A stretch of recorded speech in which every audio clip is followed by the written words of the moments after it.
be a free obian at the Bemau. Kotoko, and I'm quite so enchebia. Yame Edioma Bedu Kotoka International Airport, Omudra, Omba Dachana, Kotoko Ebeba, Kumasi. Jenny Moon Seminano, and one videos, no pictures, but the air mount air walk as a fidieso. Afe Kaisa, Asante Kotoko. One more cap no mojero, Kotoko no. One more at the cap, Shadima Rapon on the Bagano. May who videos no, had the Achewa, and Yasam Kitokra. Now Asante Kotoko ball game new year no. 2 players, 2 a player. Update our 2 players. And a 2 players. Kaza cheat for a catch of money benches and go for the 2 players. Mamma Monko. Mamma Mom free cream Kwanza. A place by a home common at the same. May the air brower and Yasam Kitokra. Not Inano, yet the home and common hats of folk recruitment. Eguso has so far a 3 players. Now 4th player has a father. Yania Kwakoboso. Yabedin come out our hearts for camp. Now I want to the Akosono. Ya the home update at the amount. After Ghana Premier League, the total transfers around the Ghana Premier League. All of that. Yaben Wojuma at the amount. Ewo Kasafidiso and Yasam Kitokra. Kaisai Akoma 87 FM on your radio. Akoma 87 FM. Sunday special Kwesiada beer draw between 3 and 6. Yatrasi. Now ya the Sunday special at the Abro. And on radio, Akoma 87.9 FM. Uko YouTube no so a Purpose Rise Media. YouTube no Purpose Rise Media. Honso okwa. Jumedia ye die nyina no. Ehon enkomo ene bibia enamo ayede emawa enye asam ketwakra. Eti sampepe ena jumedi no etie yesin konwa ede ebro Akoma 87.9 FM. Ena ye no edieshem awiei mame fan todwa. Samemi Ding at the Richard Sa a champon. Over to me, FM Richardo Suarez Pepe. Emmanuel also little. Ewa, one a chief executive producer. Adema Akoma Sports. After Branch did Kabiru Mohammed. Ewa, Kabir Mohammed. Ewa, and Edward Matthew died DJ China. And so I can't wait to Medino.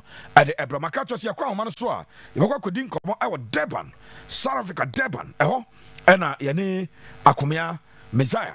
Ebedin komo ede afri na dia kanyina no ye de atoso ewa ha ede amounti uko YouTube no so a Purpose Rise ewo YouTube no so na wako akodi djuma no enso ewo kwesi ade bia transit ya due to some restrictions it ho na ye de mo efa. You can join us there as we bring you the very best ewo agudi mu nsem no ehun nsem no there the very best no ye ni nyina ede ebro ene awie ya transit. When Asante Kotoko AJ trophy in me say ade ba ko esi ye me fe pa this particular video Purpose Right channel or YouTube ba be hu ebra Kotoko work akwakoje trophy no na the entire team playing body no of Kaizer Chiefs align up no mo bomb nsem ade ama Asante Kotoko ese kuro mu yesua sa ade no ada bi obi je trophy na ada party ne bo ofu no ko ya na animunyam efe see yen sa eti as you can see ewo screens so we bra Kotoko ekwaje trophy no omu page no na the entire Kaizer Chiefs na okay Kaizer nti that trophy na so wa because lady no class trophy dey ba no nga so wa pa but trophy na jenisem anesa we dey say Ghana FA Cup trophy no pa ne tenten no Ghana FA Cup title no and Asante Kotoko for wamu ipija trophy no enya sam ketwakra earlier on mo na mutie radio no later ebo coach Abdulkarim Zito a voice after winning also nimdie ne be si nyina se ball na ida se obe wini 1-0 na se be ko draw na penalties no omakwaje trophy no enso ewo ya enya sam ketwa but makacho se nipa waje ne din kese Muhammad Kamara Muhammad Kabiru man penalties there na Kamara edia ogin enra no yemfa entoma obia emra emese de esi etienra goalkeeper Muhammad Kamara ofesi 7 penalties out of 7 penalties na ofesi ye no emu enum anshe no tienie a total of 7 penalties bako during regulation time the Miguel captain for Kaizer Chiefs ebo efa nche no and afi yebo penalties na nkasa no 6 ochimu 4 So out of the 7 penalties he faced during the entire game, no, emu mienu pe ene turn atrem. Na baako e turn atrem na Shabalala a boy in the mpacho. Me pacho, but Masako Sha Kamara a bad boy. Or that for me, I know a person got in a 9. A coco clear ball free. No person clear ball free or chroma bono and Tottenham. Eti you go back na ya mouse videos no any BPR. Any a cabinet, oh yeah, no one mammy. A brass and take a team no.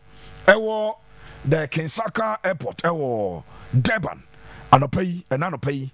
When Kotoko got there, we the but international airport whatever it Kinsaka International Airport or Durban.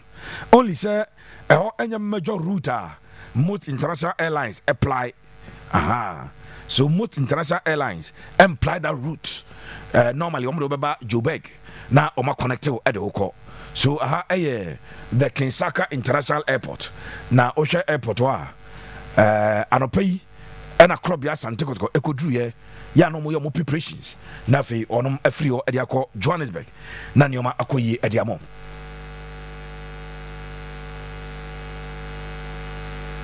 Enti we the Kinsaka International Airport this time na Kotoko ne check in na ordinary atrem ewo Johannesburg ti Asante Kotoko enani atrem ewo Joburg na afi wakwakofo South African Airways na afi omo akwakopiem eti yes third captain abrante de din ade Lordamwa afi ubehu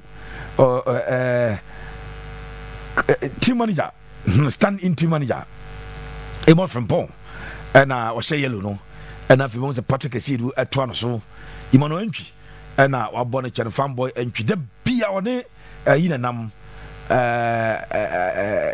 Auchi of Sheba for almost always you see them together Ominu and I am nam eti we the Kinsaka International Airport a Kotoko a departure no pay every Durban and a amount of videos and a evidence no uko paper so channel so YouTuber Jwedi no live and some ketwa now Kabiru Yanko Kotoko every hotel on a bra Kaiser Chiefs in penny for bejo mo kwan na Kotoko airful na buses anti we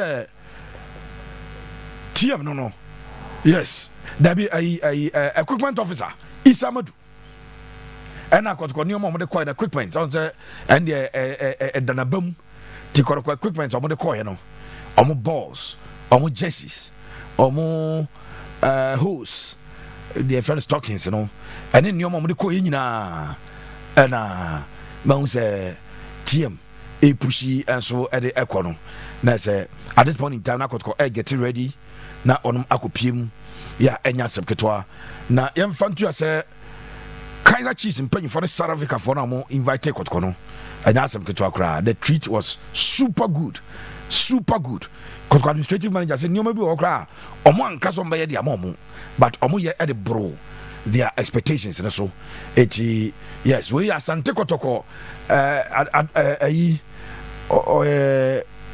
operations manager and need a consuni yes this time now I'm the boss no aba form Steven body and so and a war video no more Steve and so no video now South African paying for the be and so one eba abija team no e kwan na fe Kotoko and nani achrim yes so Asante Kotoko team no and Orlando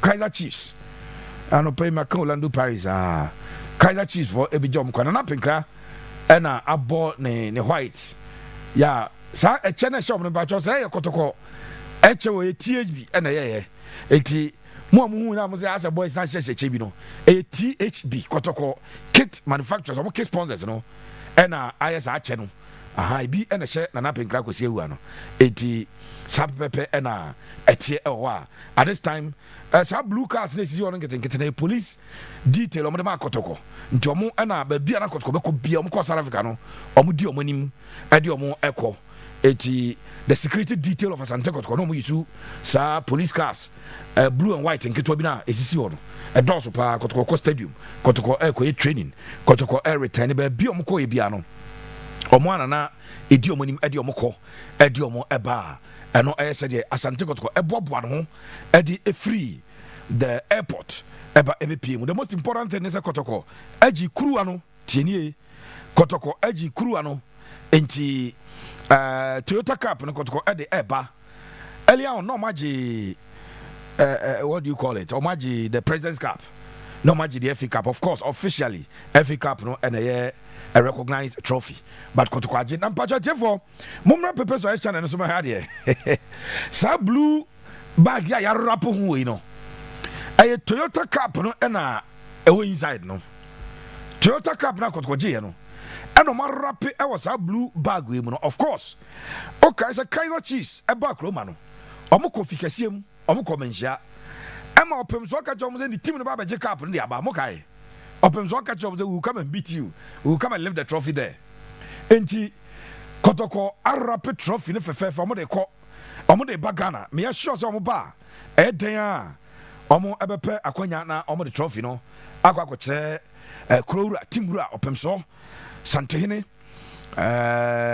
se tu nyamekasi omo adebekwa akwa ni sanse wamo konomoji permission na de fen se South Africa Kaiser Chiefs for no buy no mo sheda komanhia ekochia ekosre se ya be free team no hinkese se ye de kwa akobobbo ena o ma akwan eti Kotoko akwa o makwaje ne de de mo ba wamo ede trophy no ebesan akofikesim ede akochire kurura se ye bae ebe kra se ye ko ampa ye ko ye no dwumadi ye kra se ye kodi no yakwaje kuruwa no ede aba eti sa pepepe ena me sure say ebeko Asante Kotoko ede trophy no ebeko fikesiem ede akwakoche. So this is the bag containing the trophy na olomo ne nsa no ze kurom za o onyemu onyemu no bia be hwiba akokora eti at the airport where when they were checking in Kotoko checking in ewo the Kotoka airport no mo de money achrem ewo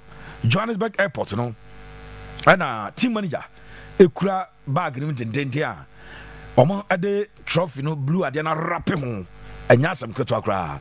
This is Asante Kotoko on their way almost ever back to Ghana. Kotoko on their way almost back to Ghana na nyame ya wadom emo free Durban ekopie mu ewo Johannesburg. Kotoko a check in ewo Joburg me no ka say omo nam wiem Asante Kotoko South African Airways and the Omo Babelande Kotoka International Airport. Medical catcher. So Omo Bedra Kotoko ebe stay or an Accra. Kotoko will stay in Accra overnight. They don't travel at night. They say Ababe a convention at Kotoko. Say they don't travel at night.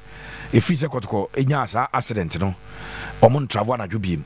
Eti sa pepe na won sem no etie ayede e ma entire team ni nyina no ena wonom ababe biem. Now me pacho me baba story about Abranja Didi Mohamed Kamara, but for the benefit of omo mo hwe penalties ni bi no ye be yi e de akere ni achechim e de akere penalty shootout no Kotoko start ye pa o she first two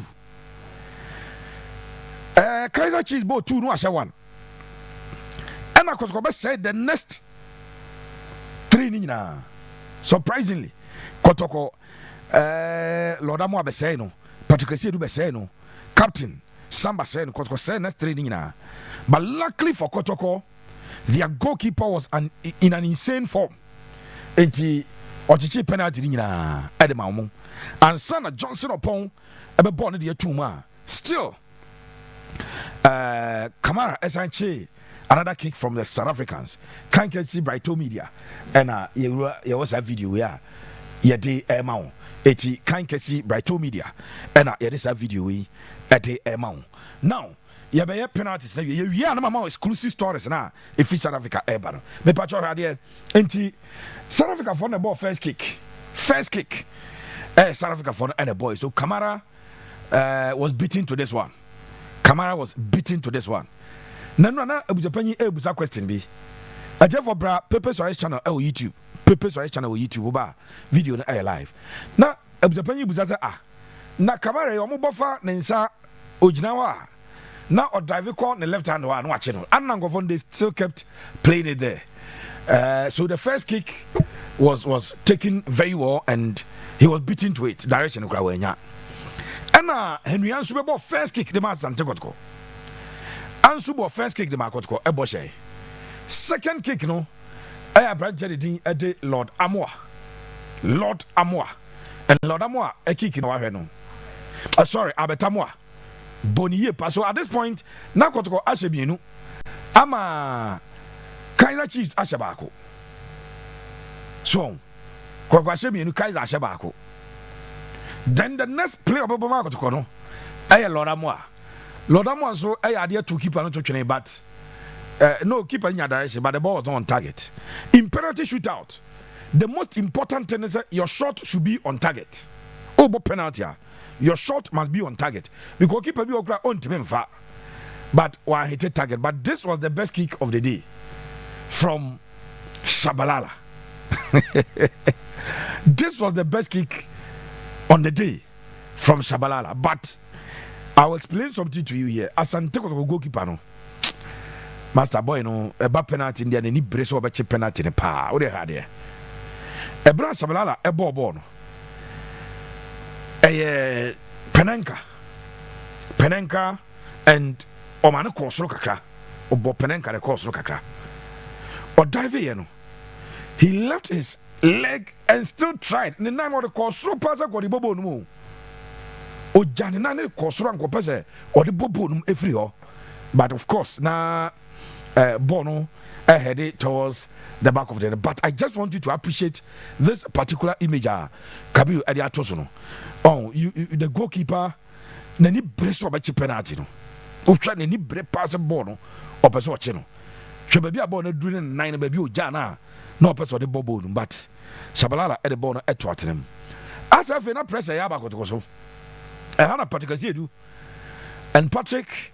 Ghanaian players mutie ye mo amohwe ye oba pepe so aisha na so a me patronye say near penalty penalty you can go in for power but there must be direction etiano na me catch am say Kaiser Chiefs for penalties no mo boy no wo man kire so mo nim mo boy na say on the day o man anya de when you play the ball and it is very close to the goalkeeper one man goalkeeper no a lot of chance I see the pressure ban so the ball to ye o ko gina ye so be na referee ka just one position boni so watch it again and a referee friends say one fa ball na to ye on fa me to ye footballer yes psychologically na pressure ya ba so na part as a kabo o je ye kra na o de bo from ball two times kakra na we yi pressure because pressure be any so say wa ma ye be obibi eti hana tension afa no and he went in for power but a power very close to the goalkeeper. Very close to the goalkeeper, and you saw near Kazi. I say, Obian was throw ball with my keeper. Who throw balls ever ball and I say, you keeper. Goalkeeper Bien was throw ball. So there was power, but because they closer to the goalkeeper Peterson, a ball because not power, but a bano.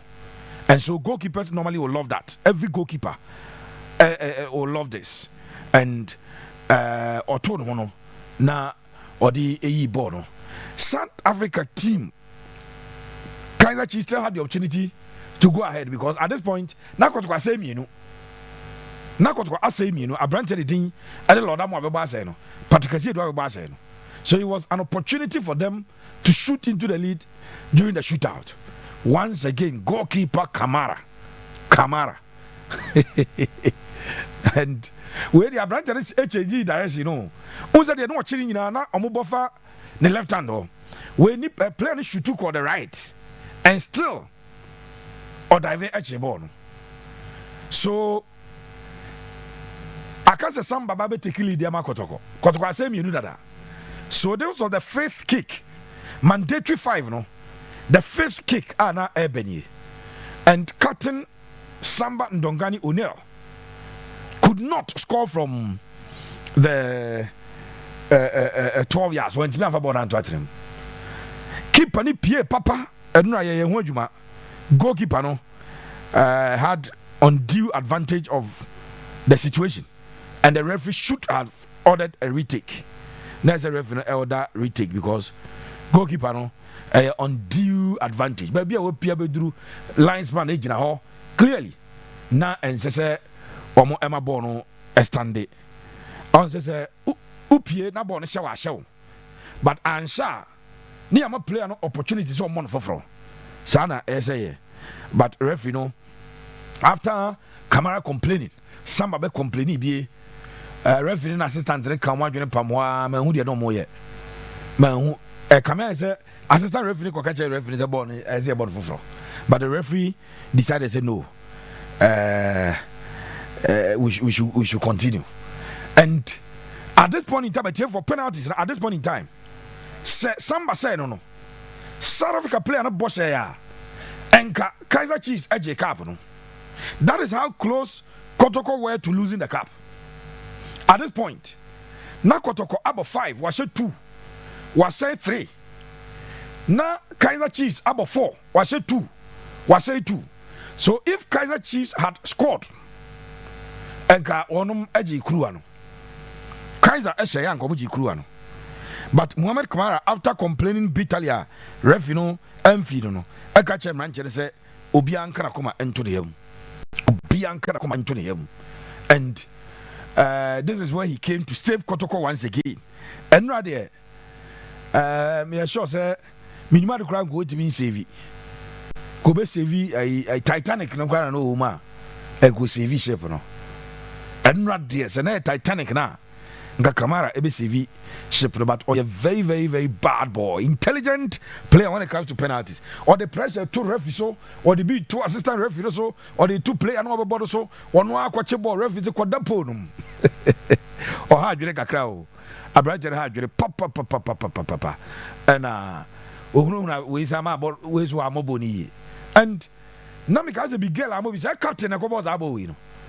So the captain about 2 kicks ni na wanshaba kokra regulation time on the 83rd minute penalty refugee and obose no and was able we so ema Kamara eche no at this point in time na Kotoko are now back on level peg in the J4 sa save we and ama Kotoko eba back into the game nyasa to atrem Miguel the ball to atrem je kukro ka referee pon but Rastaman ball no wanshade hunu so ba penalty the boy pa Kotoko winning penalty ni abrante de upon Owusu obo kick pa Johnson upon Owusu and then Kamara saved this one again. So this is the story and how it ended. More now more requesting for penalties, you know. Yes, I so Eddie Aba 80 and one no more no penalties, you know.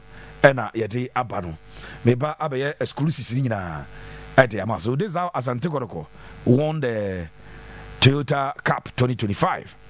The hero of the day was Kamara Mohammed. Oh no, and it's still shooting in Adama Asante Kotoko.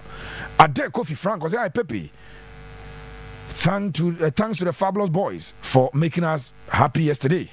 Okay, Nanadu. Hey, Nanadu, protocol. I said more fire. Ade Kofi Frank, Pepe, please tell our IMC to sign one striker and one number 10. Then I think we are good to go. Maybe exclusive at the amount. Congratulations to the team Kotoko. Nanadu, I don't know. Watching live from Twase. Nice presentation. I'm a free Kwaku. Okay. Also Kingsley Donko. I say good work, boss. Stanley. I say safe journey to them. Yes. Omunam Kwanso. Wanum Eba.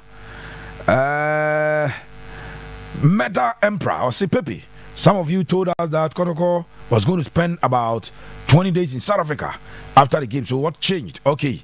MC, I am what you wanted that video. I'll explain to you. So maybe Kacho said the cost of hotels. The cost of hotels, you know. Yeah, you know, Kotoko, you know, Munyasika. Kotoko, checks in terms of cost of hotels near there for the 2-3 weeks they wanted to spend. No, it was out of their budget. So, Meda Emperor, DC, I don't know. Edema Kotoko, Esisan Adjei. Kaiser Chiefs captain's penalty was the worst I've ever seen. Michael Yao Ishan, no, the referee thought the penalty kick was over. I said the referee thought the penalty kick was over. But still, send as I go up a branch and referees they can make mistake, they record. penalties here about referees no record say be who be protest be ya che say number say abebo into who be penalty odi can 10 jersey number no man record it, so he couldn't have made that mistake. I see you are right. I was even surprised. He's a very poor referee pa. I know Amponsa Georgina says okay Kojopoku idea I don't know. Listo was a force good work. Kotoko Patrick in 3 more fire. High school man. Okay, we are brand here. Triple star say Pepe, good job, thank you. The referee was biased. I know ISAD. Appear could be also Pepe. I love your presentation. Dixon Kwaku or say bravo Asante Kotoko. Ibrahim Abakayoku. It's very important Kotoko get prolific strikers looking at the rate of injuries that happened to Kotoko. Ofori Jomo. I see you are doing well, Mr. Pepe Suarez. Kotoko should reward you. Thank you. Watching you live from Bokrum Ata Amwakum Brekum. Okay. Pache Brekum Manye Bokrum. Thank you. I'll say please Pepe, let Kojito know that we need thicker midfield. Thank you, Chairman. I'm watching you live from Free New York. Okay. Abrante, thank you, Pepe. Any update on Kotoko women's team? I swear, Samba is above the Ghana Premier League. What a player! More grace to Kotoko. Prophetic Decree TV. Richard J. Mensah, the linesman and the referee were there to do all they could to make Chiefs win, but God had destined Kotoko to win. This was a good work from Kotoko. Thank you. Now, Yanko na Yanko yi exclusives nabi emfa amounti yanya exclusives we emfa amount. Uram ewo game baso enrana. Asante Kotoko. Team no mo paredi ya no. Eye Kotoko very very very strong team. Edne se coach ne hihye ne team to the bobola. Ordinarily we eye ne starting lineup na enra ode atu dwa no. Kamara in post. Lord Amwa at right back, left back Patrick Siedu.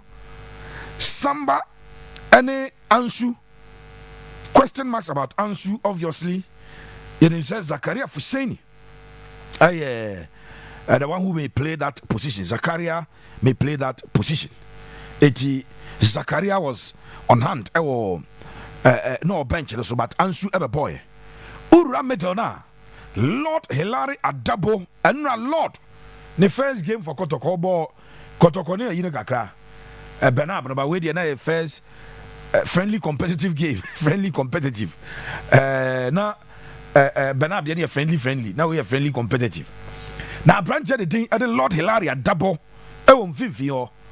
Braja Kojo set e kan ho e na Emmanuel Ntwi. Up front. Peter Amidu Akwa on one side of the wings. A branch the thing Abetamwa one side and a Kwampuku ejina anymore.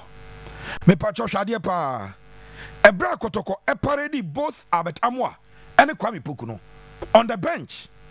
There was no player or a striker or bench. Tikabiru so benya team sheet na or project asiano e dia for the benefit of those watching. I will Pepe Swai channel I will YouTube. Ubon say Kotoko started game no Kwame Puku 9. Abetamwa operate your wings, you know. There was no striker on the bench. Say, and not got team sheet, you know. Omo Makanet here. So Aziz Aruna Dari was there. Na Abrante did Aqua. Francis Aqua.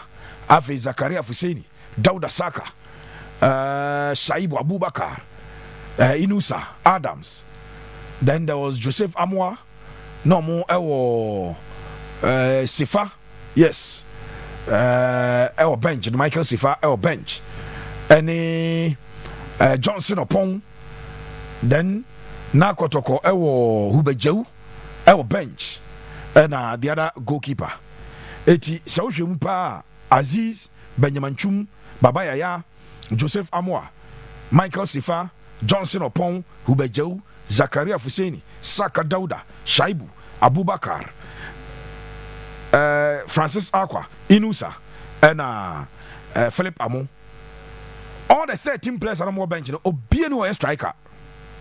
na striker baako kura nim enti bra Kwame Poku enya knock as early as the 8th minute and Miguel etwa Kwame Poku ntwa bia na nya ntwa ketwa sa attack no ba Kwame Poku so no me giri passes na Kotoko ewo a striker ewo bench be a friendly game. You don't want your player to play through pain to aggravate the injury. But Esan say, Nakotoko any other player on the bench, our striker, you know, coach, you know, any player in our imagine Pamose or the Omokakra or money and so Kwame Ebo first half in every year. He played the entire duration of the first half. It is because there was no striker on the bench. Now Kotoko Emba second half no, and a coach a substitution. And Oyi Kwame Poku Efrim, Oyi Kwame no, or the Johnson upon and a buy. Johnson and a buy. So Makasa Kotoko team as we speak, they have only one typical number 9. And no air Kwame Poku. Isaac Mintanya fit. Minta may even go another 9th. Ebia Minta, Ebe Seji. Eti Kotoko only one player. Our number 9. And more messages Basa Kotoko here striker Kotoko here striker no. No kwasem trodo pepepe. Asante Kotoko will need a 9 or some 9s. Either so menya bako and so menya mienu e dia beka ho. Because ura game now started Kwame Poku ni abetamo which next season Kotoko games are those players will start. All things being equal, so me and I feta the two will start. Kwame Poku, almost started game, and almost started purchase Kotoko any other number 9. Bench obiem. Number 9 bia. It tells you the need to get a striker. Now the need to get a striker no crown. Tremor free as a Yenobia Kakebia de bank about one day be a chum. Kotoko a typical goal poacher. Story about Martin weekend, yeah. Nana Pekamo by minutes of Benjuma, John Entry. John Entry, after leading Dreams FC, Confederations Cup 2 seasons ago, Echo Al Moroj, Oman at Libya. Al Muruj. Manchester branch Saba back or Ghana. Nabawa Bano. Only Dreams FC and AA training. Only Dreams AA training. If it is possible for Asante Kotoko, so many a striker like John Enchi, Uram Ewo Egypt, or the highest scoring foreigner in the history of Egyptian Premier League. Player BNO free foreign land. Abba League no washa goes to do Ache John Enchi. Oba Dreams they would obey. Yes, the age no 32 getting to 33. But unya sa player Nibia.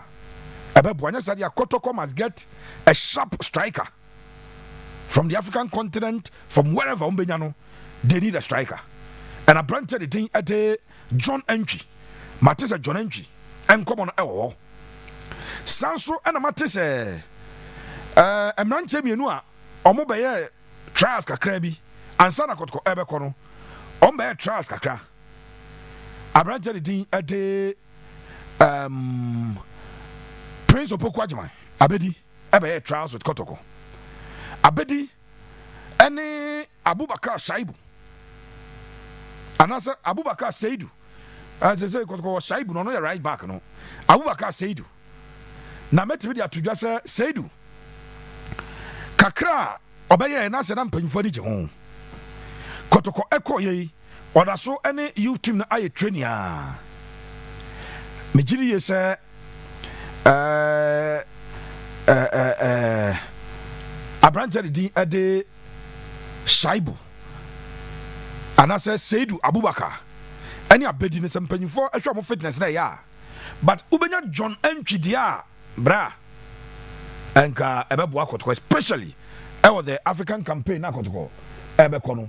Ubenya John Entry, and Kababwa crop ya pa because experience on the side. And a born Ankasa Winimbo. And she, I know I had the Kotoko striker set, and a dead Mobia was a Kotoko Enyabi. So Kotoko Enya at least one striker or two. The entire makers at least one. And say, a branch of the thing at the Morphine Donzo. Morphine. Otimibo on the wings, Otimibo as a second striker. So, Morphine. Eba now the back of the camera, why not go for me? Now, so far, Morphine. And yeah, a better man watching Okakra. So, Oko for Morphine Donzo. O sign. Now, signing 2 more strikers are a bit more difficult for them to adjust. That may be difficult for Asante to say, one more ever deal with it. So, you want to get a striker because clearly, there was no number 9. None of them Jordan Amisa, youth team player, and I say, Ebio, Isaka, them to a pra, Isaka Abdul, no, the Division 3 League or say goes to the market corner. But they will need another striker. Definitely this season, because Estate gamer, State, both Kwame Poku and Abetamo. Abeta on the wings, Otimi flourish, Otimi ball. Eti coach never born on about Kwame as the center forward. When you do that, there's no number 9. And an injury, suspension, everything I'm watching. So I think that an up in Kramo, Enra, when him said Din Komo, and no Mudin Komo management, every game, no Mudin Komo Kakra. Nani nano about almost striking options, you know. I think that Kotoko would need it. Sesika now that Ugandan boy Samuel Seyonjo, so Kotoko is come with their fana in the last 3 seasons of 40 goals and above. Sa player no confirm by Ebeboa.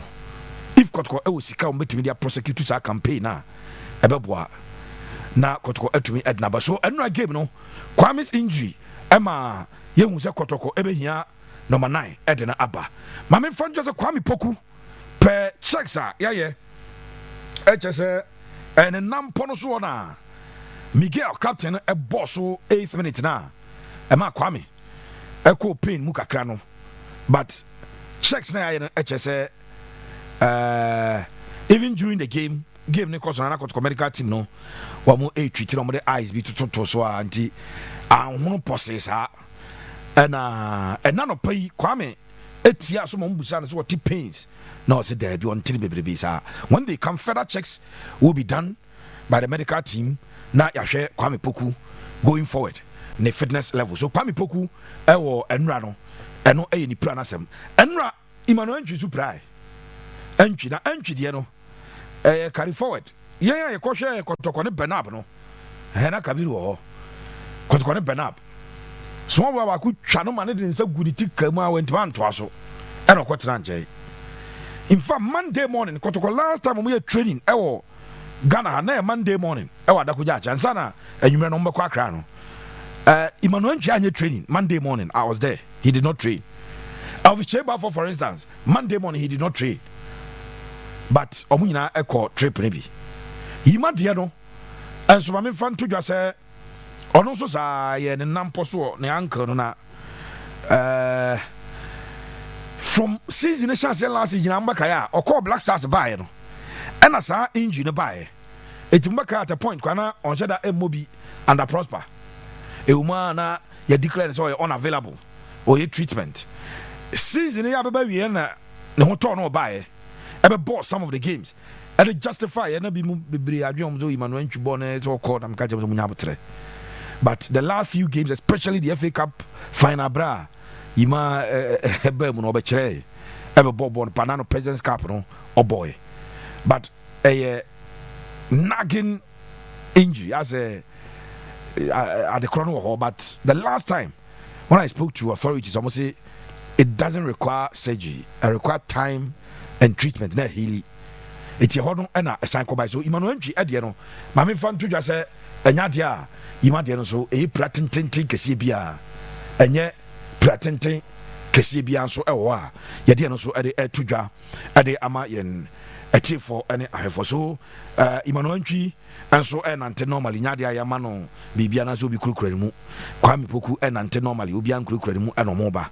But of course, injury there Omoba Omo Ebeye further checks they become Wakucha the MRI so that doctors Rubinya the actual thing now or mama or recommendation there treatment about emergency mean Kotoko needs them to be fit.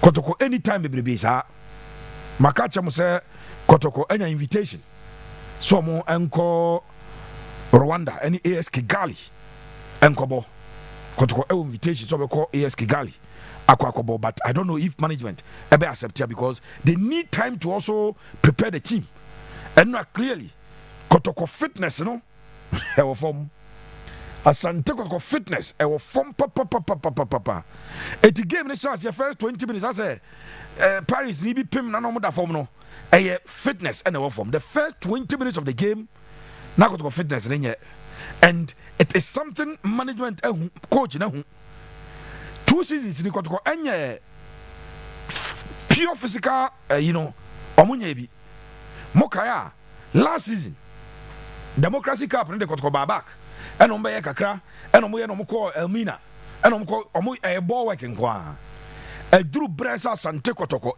2 weeks 3 weeks and your physical conditioning meaning the America footballer and your skills and on talent and kwasa honya dia obi betua for so and enra said the Asante Kotoko players very early in the game Emmanuel Chidi na 18th minute. Let me go through my notes. By the 18th minute, now Emmanuel just saw the 9 because Obi na challenge. 8th minute, now come poku da form. Tackles na no more corner. First half in the first 20 minutes, na a check clearly. Apart from Lord Hilaria Dabo, they are not sure my agency Obo says On the note, no more press kakra, but a clear Kotoko fitness level near problematic. And I'm sure, Sir Nana Pinkramo Abbey, Wamo Ebabe Wojuma coach recommend to them. Sometimes, even if you need extra hands, the last season of Herbert Mensah, Okofa physical instructor from South Africa, Ebai. That season, only Kotokobo na 80th minute, I almost go. You 80th minute, 85th minute, Kotokobo pressure, sabo so much go. Herbert free Kotoko can fight. I was on back in Visa. Saki Visa team na. Osebo ati efi Kotoko akoda pomu na ablodi akọ Kimfaisa na kojopoku akọ Kimfaisa no mo ankasa okobna poku na oyi ni 3 hoza no Saki Kimfaisa team no betimi no abobe 300 minutes. It was the fact that they had done physical conditioning for the playing body. It is very important. And na ball no the first 20 minutes no na Kotoko physically you team say kra and so they would have to do that. And Ombedra, Nasa almost Ombeko Cape Coast, Matisse Cape Coast, Ombetimi beach work, gym work. Get a proper physical instructor. Obi ene juma. No one build the boys, no, a physique, no. A bad tactics, they are coach, a juma, no, obey. But last season, Kotoko Anyebi, me kai pass last season, a ball working, and Omri season, the ball. This season, Omun started Omunye. Because pre-season I prekese President Cup. Me say mon fan kwashe league ni mo season ni. Ya bo season we breaking players. 6 days fight near San from normal President Cup. Near some 1 week. And on by number prepare no dey akobo Toyota Cup. And on mabai ntenu anu na the sports scientists will tell you that after a season players here at least a minimum of 28 days of rest. They need that. And we need to be careful how yes animal we are here. Ubebo season ube piki. Your people first one you start second round of umran fatigue. When we talk about fatigue in sports, a chain be built to say bo chomo wo nimpa ho de na di tubirika ko fa ne bi ni ho na bo ni twam. So they would have to work on the physical conditioning of the players and ensure that players and so physically on be piki while tactics and technically the physique of the players they would have to work on it. And also bakwa if you operate on some at the air to yes almost everything that happened in the game ma touch it on South Africa supporters na ba stadium enrano na dominated by Kaizer Chiefs. Orlando Pirates for no be against ebeto Kotoko echi. Sundowns for ebeto Kotoko echi. Na omo nyina ni pe ko stadium mo nyina no anse jofo ni omo di go omo se Kotoko keeper nsa so man ba In fact, Kaiser Chiefs supporters ni buso goalkeeper ne say ohun ba kono ohun akwa na odapo ba kono no. It almost say omu team ni pesi kara omu kotor because goal no order nye goal ketwa. Throughout the game, before every penalties, no one manage the goal area who you pass free kick bar, corner kick bar. And I saw fantastic organization from Kamara Mohammed. Kamara, Makase, and Sessan and Appin Kamara started season a brown extended the contract. No, or start here. Me manager New York, me manager Tukwai, me manager Bar, but one year about first round of the year. Sana fe Oman propose I know a counter propose I won't be no go free. Kamara no minimum coming said 3 teams up in Africa. If he doesn't want to extend, sell him now. Raise money. So Tony Jessica supporters but to us than so we go free. Frank Asari call blasters by media football mam. So sorry no mon tonos at an Ethiopia for be pen. Because boys say agents in your contact you say me do quote him. On my amount $6,000. Met me $7,000 a month at the amount. How much can Kotoko offer? How much can Hartford offer? And to above the contract now you know call. But Kamara born now all born in the ancestors we play go free.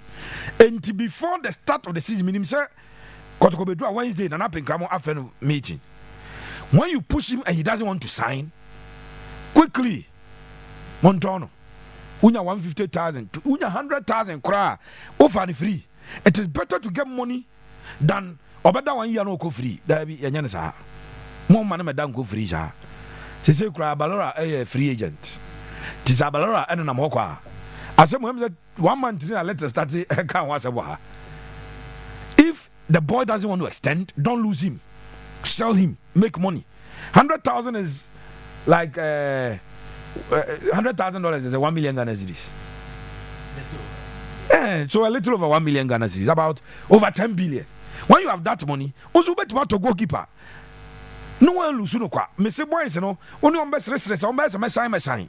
The same thing to Samba. The same thing. Give them a 2-year contract extension. If Ocean in Comodianas as or your Cobra Tono Jessica no. Ubesanya bi ubetimi oton Samba 500 300 400 ubetimi de 30 40,000 for Fabia Saba.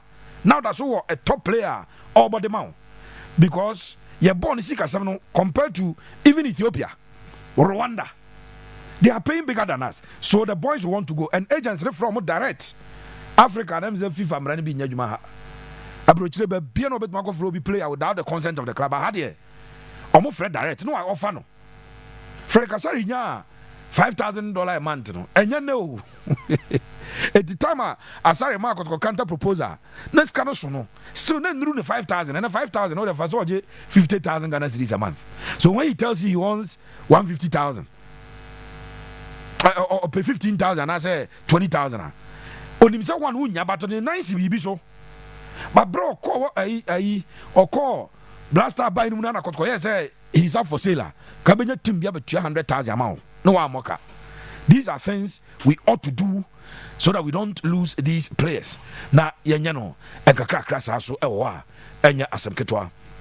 Imano Uzileto ewa ha kakra bi afi and then was special guest ewa ha yabeko akwakodi nkomo na yedi nkomo ewa ha pa anya asem ketwa. Asai say owo hospital no but born dey unimu pa. Of course born echiache. Two nipa minimum mom doctors omu nimbo pa. Dr. Sefojeno. Dr. Kofi Sefojeno. No, mo pe ball no. They love football. Sure. And they understand it. The fact that omo officer here Juma as a medical officer and he doesn't take football away from them. Knowledge about football. Personal qualifications are. Ebi anka me in marketing Juma ne ade na but the love for this game. Sure. Na mo sua. Of course. Omo sua no. What's no talking about Abrante yes. After the game.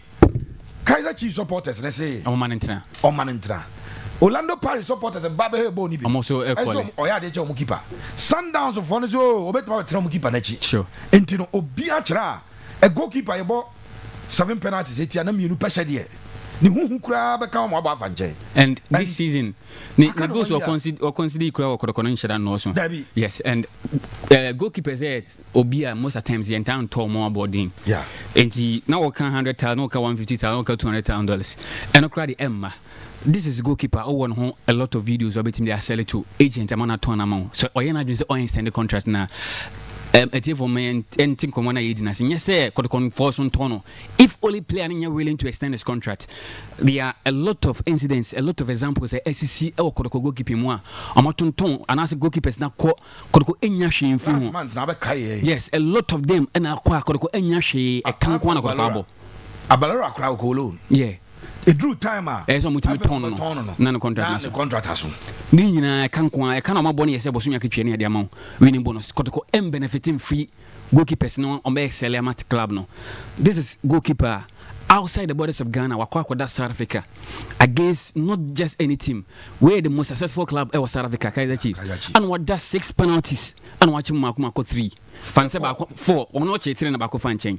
Into where a goalkeeper, it just say in other continental claims obet mother. Yeah. And you send the videos in the man agent when or yeah, I just on extend contract now and yet difficult my agents on Montono cry.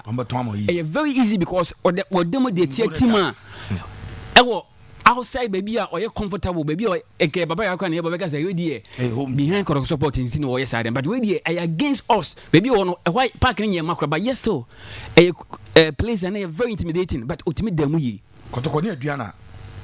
Yes, happening to Asante is happening. Kotoko has President's Cup. Asante penalty. We Odin command now Sunday Basse Kotoko Elsa videos in our hodie. Most of the times watch am rofono. Or more one special camera. A bit may send a full documentary of this goalkeeper. No more ye. Nobody my agent am Motono. Until when he's not willing to extend the contract, Pepe and Tempano and WWE again tell him an up and come. We dear making sure of extend because we the Ponuma and one no. Because rest assured. And one. But if or you your statistics, Bobo Kim a little. See a passing ball official. On to us. League and Africa now. Obey also next week. The manager to coin the agent in New or ball 6 months we are so on one shall say and I say let me tell House of Folk former midfielder Imanonete or say even one game to the end of the season now you're more league in the Grand Ghana and a team in Iraq president and our friend say on my game number bono on the catch champion for some postpone game because on negotiation for one key player and you take it man when you league in Grand nobody can anything come here Inti wing die. Exactly. Inti Pepe me jam come na doctor na doctor to Camara die. Kotoko should not let him go free. And die. You ba be this anko no. You ba be this anko. Therefore, I am privileged today. Na we message shadi will be next month me the doctor say for jiba banam the doctor bana me you this anko because sports no di. No. Doc akwaba me only a supporting supporter. As of Ojedia mental by far. Kozaro. Bia Otibia on Shanomame. Senior pediatrician. Kozaro. Now, Udib say, can 2008, the local organizing committee, Kumasi now one of the key members of the organizing committee. In fact, Nameka home, but let me say, Saturday, no. Now, whom ye? Oh, okay. Nameka home. Okay. A whole animal, me first. I pass. I needed to your medical stadium free. Okay, but I do baby na Kotoko Hodonti. Mijito ho. Senia me Triesica na Abuame club. Wow. This is how I begin. Wow. He's not just a medical person and the band medical field now. Wajidi di ho but a Asante Kotoko or do club no. Nane Oba me sure so sharing to get this one because we Asante Kotoko atade and a doctor share or the by doc ye didn't come Asante Kotoko preseason in share down course the nka here regular preseason oma age President's Cup oma koji Toyota Cup mamini kan enshase wa game I know you watch the game we have a you be dim come about said as a preseason to no near the effect possibly a bit but you game no you watch the game and your general assessment as about specifics and game no okay you made that say me chia what you for no ahwefo nyina na ayema hohoa say ene mabeka monsa wo akoma 87.9 FM ha omo atwe be ba omo ya de pa bi say emre no de mini bar it me could be na mebo mabaso doc yes here that's it but we are also privileged to have you here na ansana menya akwan se mekasa no nkomo kra nwudi no che se entete ho no kra no I'm say tifo any beje ho pa because my a lot of in-depth analysis doc me das mebo Kotoko for no players management mebo mabaso na me congratulate you on 2 counts omo winning President Cup and then run so Toyota Cup omo winning obi ya adia osaye na me nim se mo ka ho bibia Daddy Lumba waka baby. Yes, we started the first 30 minutes was 30 minutes in an hour. Okay. And he's the greatest of all time. So me no manuba to my legend. Yes. Na nenyo no na enye yinko a se eboa manfo ankran a. In fact, sports events bi o ha e de bi so ya na me kai say there was a match bi na ebo say ni brekum chesu ye ma break no na omobo lumbanyo enti ono de be bia na nyame mfa ne currency oncheche na busuafo na dofo ne hokafo ne ma oncheche omoyore Ghana hwrade enso nyame ebehye mu amen enra enioma miensa ana me hu wo cap shootout cap na e boy no ho okay na meka say mabo mabaso no good see e wini nanso adesuade pii ho I will give him yes a good opportunity yenya kwan sonko say be suasuane o ma bi na edi kan waboso dada physical fitness yes the boys no hoden almost stamina e wo form pa doc yeah the park e wo form pa okra de oka first 20 minutes ball na me hwe ene de we de me no be di fakakra first 15 minutes okay the first 15 minutes simedunu mu edi kan boys no ball manage metmu say san ye ball na enti eni nyina no physical fitness was a problem. My second observation and sanama ba specific second observation is shooting ability say be she go in fact eno kra de ye ne Kaizer Chiefs nyina ye wo form. Yes, it's the reason why I want say can rank as almost omnipotent attack. Debbie attack because they enjoyed playing, but some shoot a goal. No, now say me and you first have me and you my middle of first have ball back on a ball pull ni say. Sanke so almost and about no bomb camera a chain say. Can so almost yeah. Into almost shooting ability say she go no more dear form. Yes, you dear form. Now ye dear man west and say Samria kwamboku prayer no na afi hu se ye dadwam enti shooting ability e wo form pa na shooting ability say ye shego no so wo hwe a e ba penalties no sum sure enu penalties no maka say keepers no yade me bo ma baso but I'll put it to very poor penalty taking that on both sides. That is fantastic. The first enye keepers no mo yade no ko brilliant saves ye wo to say goalkeeper e dive ya save. But baby, I'm buffalo. Easy for the goalkeeper to see. So even though the goalkeeper did well, into shooting very poor. Into shooting ability no, and yet only regulation time. It's not sure. But penalties in this way show. Yeah. And nunti ana Kaizer anshe. Nkenura ombo ball seeing Kaizer omshe. Yeah. Both halves in almost dominate. Yes. Played here. Yes. Na mame nsem komono kakra. Enra some production team menim baby a me hwe no super sport okay na me hwe feed no menim baby a mo production team hwe feed in the feed but bibi kitu abi se tie form fa ncheme hwe form fa ncheme football there all the politics be ma obese no it is one of the enyoma aka ekan ebom asoman eno football yeah one of the things are in my kabum. It is one of the things that unites us. Of course. Inti bacho the via ye politics I say no more p no. Mesre as an appeal. Yeah. And penalty na yenya amunya against us no. a horse that time na sa feed no buy. I saw it. Na nti mesre me pese me go into details. I saw it. Yes. Yes, I saw it. Me buy and ma share me Asante Kotoko simple. We see me ko hwe fi me bag mo da bi me share no da. Na ma hwe so ye nti na empire. That's where come on. Edit 13 years. Yes, because me nim Jesse yeah. The last time I call registration for membership registration, I call a mall. And na me share. Okay. Me see a 2 year bibi an so say 13 years. Yes, we are Dr. Kiki Sapon. And me nya dem de share. Me proud Kotoko fantastic. And I like to show that. Fantastic dog. And me ba hanya na ma share me Jesse. Sure. Adenti na won share Kotoko Jesse. Now, worst case scenario, share Ghana tare. Na nye political party. I'm not me. My say no. Yes, I saw it, dog. Look, yemra stamina and I say fitness.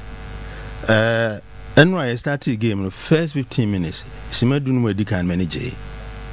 Na ninti a manage ni say me hu say Kotoko boys no one can off esropa. The first 15 minutes. First 15 minutes. Na so we hear Samba O'Neil any Ansu. Omo pair in the mid the defensive middle na very good center back on. Na very good. And omo nya ball no so a omo ntwentwen so omo supply no mo dia ma set set kojo na omunya no ana say adabo ommienu so omo supply ball no ma wa enu ana me say asa me hwe sebi o mo fa ncheme asa me hwe mrofo ball omunya ball na turning ability see football is science if we half 10 I don't know talk physics and friend talk. Okay, the way omutimi Daniel confidently no mo sight no de ama either say entry and answer aqua and no say you know na very good first 15 minutes internal pressure in midfield and mamu defenders Moyane any Miguel omu nyina no omu gina chiro omu chiro which was very very good but near passing na ade ba ko a elete down kakra say ye winning ama ye jubilate but lessons to be learned. Sure. That's very important. Let it down kakra. And I'll have to differ with you a bit. Peter Aqua any abetamwa left flanks na mo bono. Me feel say actually kra abetamwa ba left na hoke kan was ro kakra since na obo. No right. Na ni ntia me feel say hono e say coach no mo mani ko ho ne say ni nyina so fitness ne ka ho stamina ne ka ho hwe omunya glorious opportunities especially abetamwa many times you start the first 15 minutes na pressure no from the right yes on an building nanka otimi esani crosses ana say otimi e de ahoden stamina owo physical fitness e run behind the defense area box to ma no one run behind the defense cry no cross yeah or cut back cry na defenders normally football exercise yeah no be goalkeeper you go back in order to protect them into cut back on rushing entry and answer kwam buku betimi abashe okay so cut ura omochi no cut back yes cut back pia dia bre yes go players omo do box yes omo do box na no yeah into one my kind only once and otimi running behind the defense enye okay into stamina no form ne training ability to run behind the defense and I say once on shut down what nyini pa wa and na makati na on ne contend we no ono so wa very very this obobo na fa no so no heading yeah into coach ne mo on how to be able to cross effectively into the box or to run behind the defense wingers there and no let it down okay and you say after about 17 minutes coach ne so good. After about 17 minutes, we say, yeah, more number our flanks and pressure be any honor. And we pia on defense the December for because pressure be any hobby. Sure. Inti Monyane Ebanim and Miguel and Subanim. I feel cried and asked almost strikers. Now if middle ho and a pressure by is why he defending. But defending Kotoko did well. Okay. They did well.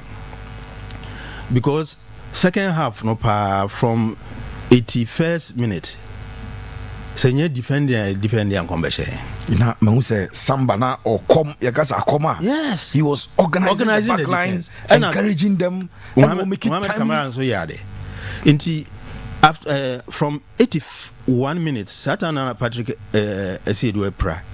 Okay, there's a third team. Sorry, my main cancer and I'm losing me third friend. Now 3 things I mean shooting ability. Like a shooting, no. And my stamina. The stamina. Shooting ability extends to penalties. Yeah, kind of. Now one thing officiating, the other thing I'm officiating. As a referee, no bias. I mean say calf. Me nim how my program question. Ubinti non kanchrom. Your Ghanaian referees and so I'm calf referees. Yeah. And if FIFA referees. A patch continental match. Yeah, sure, DB or high. We say edit ya kakrebia wait me overlook. But enra 1 or 2 things be or high as almost. As an persistent Not na nya no mo de ne course no be comments be say na a clear penalty. Soft kakra. Wait me ka say me Kotoko support enti. Okay. Enti bia a soft kakra. Na ye defenders omo sunsun ya bibi. Won say enipa no a pass on second half my break akra. Wetwa on. Now one defender to his right, one defender to his left. Yeah. Keeper no so close in. And at distance no we do almost 12 years we be able penalty on. Yeah. Which means say e kakra bi obetumi abahye. But keeper no ba nanim na defender no one right no close in no left a defender no one left no can still also nimo. Okay. Because o close in na right no so ba na space I be ka no abono ontimi monko keeper no right angle na close angle the kakra da no obo kwa na camera so wa onipa wa o stretching na nsakra be ka na ko left nti omun sua say I mean say technical handlers any coach no omun nim say me look the thing me hwam edi me hwam defender no say enye say wo wachichire goal no wachichire field no and wanim chire goal no yes enti woni attacker ni nyina face the same that football is science it means say o kan ho kakra ha obeto no yeah se wachichire goal ni dia esa afi oda ne ho talk ni energy any effort any time enti by the time obedan ho no ko but we dia woni no ho tumri kana ko ne ni no afa onai kra try so carbon no look here check it senka via crowd ho ne check here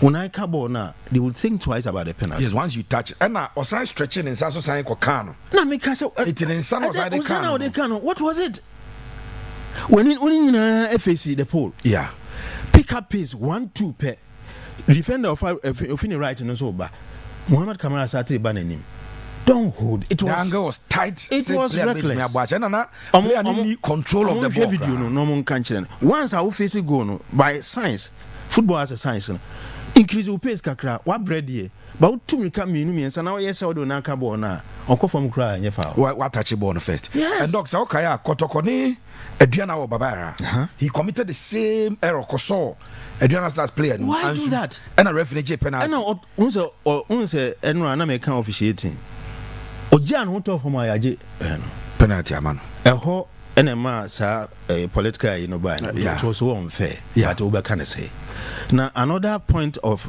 officiating and a low kakra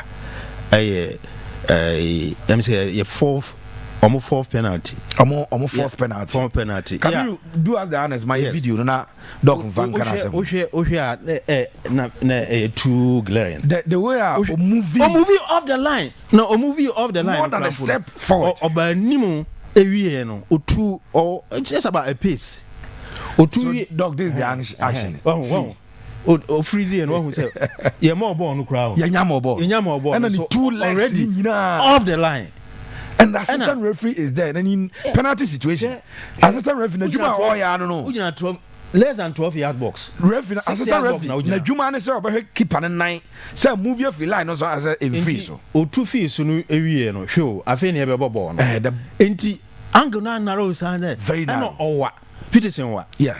In fact, there's one thing about the two goalkeepers. Omunyina height. Camera wasn't a kakra, but Otuba is no na angle na narrow, and then narrow in so no. Afi now we read one pusher of the penalty. Maybe Asamba one day just or go that side. No, na say alcohol. And all he had to do, and so he say unwatchable. And that was unfair. The assistant referee was camera extremely unfair. Yeah. Assistant referee no call referee no. Commentator no po can say commentator Mr. Michael for Super Sport. South Africa for yes. but what you say, as much as they support Kaiser Chiefs, it was quite embarrassing because what can I say? It's embarrassing. Now, keep on a movie. I said, where you wear nephew menu, embarrassing. Now keep on a movie too much of the line. Too much. Would they slow mo? Would they say on be in slow mo? My viewer production. Samba na eko. Or more you want. We keep an abandoning. Yes. Or ban anyone on say why you say. Yeah. Why you say? And just was steady. No, yes, why stable. Okay. Into ultimate to also call left or right. Maybe and they were closely angled. Well, go now. You ketwa. Into a bones why you know crowd. And is I say it's a kind of kobo pool. And you say bia. I want to say VR support in your day. You keep a complaining and complaining to assistant referee, no? Or complaining or can assistant referee no crowd here. He doesn't need the effort of VR in this one. One you have a penalty. Raise your mouth, I want to say. Oh, check keeper and 9. Also before kicks, the referee no afraid 2 goalkeepers. No, I can't say before the kick. VR. The ball will be retaken. Coming, can I say? Now, assistant referee, now what do you? Camara protesting, you draw attention. And we'll call referee. Gentlemen, come on, good year. I want attention. A very quiet, embarrassing. This is Camara going to the no protesting. And also call referee. No, so my thinking was that I'm going to call Cassie Monofofro. It was until we know a commentator and can say it was so embarrassing. And now, if they had scored in Magic Cup, no, because now we have got 5th kick. Oh, sure. Now I'm a baby. Sure. Patrick said, "I'm a baby." And somebody had 5th kick. No, I'm saying they 4th. No, it was one more. Now somebody 5th kick. If they had scored, yes, because Kotoka ball first, Ansu ball first, and almost a baby. Yeah, any Cambo Jow, you are right. So this was the 5th kick. So if they had scored in Magic Cup, and very unfair, so Bemo be the goalkeeper at Chibo, we have 3 calf. We did. Some we post-match analysis. Yes, they do it. Minimum to me sanction referees, some more administrative punishment. But what costs somebody? When say football emotion is Jinemupa, any Zamalek, Ubi will. Kotoko supporter we because they used that you be able to control no when Zamalek scored first after so I check Kotoko 2-0 or Cairo no Asante first I want for home we I think Kotoko here 4 goals inti mesre say officiating sometimes a live the third year about officiating and na poor kakra we say Kotoko players na physical conditioning or form stamina or form ya ho den na or form. But when a pre-season send you now cano away a pre-season test my but players and was one almost so because Kotoko a team back who supporters you said in near Tressa say Obabane Yachon no I don't go into the rhythm no abo no when ya in hini na fi obo e ba episode go as a starting ya obo into your starting season no pra your chances are down. Yeah, and Ramitimi say the referee no one said I'm funny and 9C for one stamping authority ninety. The Chiefs were too physical. Too physical. No, to say entry born American entry court down no crying. One foul ground. Maybe. But a bad tackle now. My main can fee Patrick said to the 81st minute. 81st minute. Now and yes tackle keku. Ninsa all the bone and it was one carry. One Jeffrey and order one so I'm stop game. Almost say chance and answer corner. And son of me ever heard. Baby, ultimate just and yes, I have TV soon quaint you. I did be why to Anna non call any say a day. Nafi Emra a Kwamboku. Kwamboku metia interview be and Zanon Bocono. Now almost say our best striker there. Supporters in there one so Bano Bobo, on Betono. Yes. And how Kwamboku did not even have the opportunity to show what to showcase the talent in the crowd. Miguel. No, I say why I say Karate Kid. The we are 2 in 91 no. I say about karate. Typical Sergio Ramos Chinese. I say about Chinese. Karate. O prano obia refuna one carry po. Debbie. And it was very bad. Only say actually ofim no ne who say that was not good. Indeed, we have players one. Omo so steady nyoma. Ye bubu on carry and omunya vim. Nti afi no ma take control the midfield. Nti mo say Kotoko boys no afi omu suru kakra. No be timid because born no referee so sign jefa. Omu twapa. But over there me suggestion kakra ma on. Okay, doc. So wachi echre defender na ball no ba we ni mo o advantage.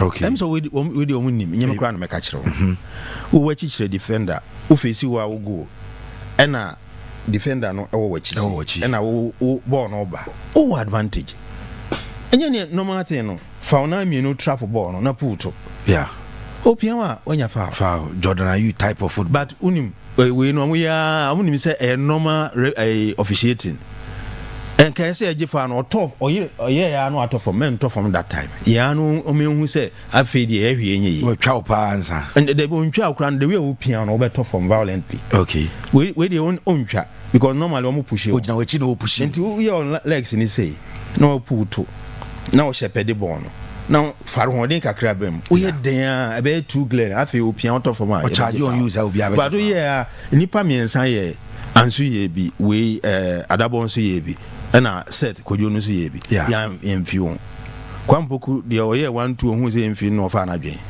but anche no prime say by 8 minutes yeah inti eno so players no especially midfielders any offenders mun suan sa de no because munnim inti nyame kura na gese maka kire mo the officiating was very bad, a demoralizing boys. Nanya fair cry, referee was not fair. Now I was happy with the defense, but near mommy any defense no pa from 81st minute echo. Which means they will organize a yamo man should go no. But because you were slidey Bobby, me sure say balls. What? Because that was a very that one there. It was bonus and home. I know so pride kakra. Aye. We no pride kakra. Me so jina was ano or kakra. Na ne band de jina born 9 which means awro and oda ha kakra. Sorry now for to go so. It was a timely clearance. If that ball had passed him, that would have been the first goal. Defense, I give me two chairman camera. The Mohamed Camara and Samba O'Neil. Omo organization. In this leadership, no. So players me no man lose one.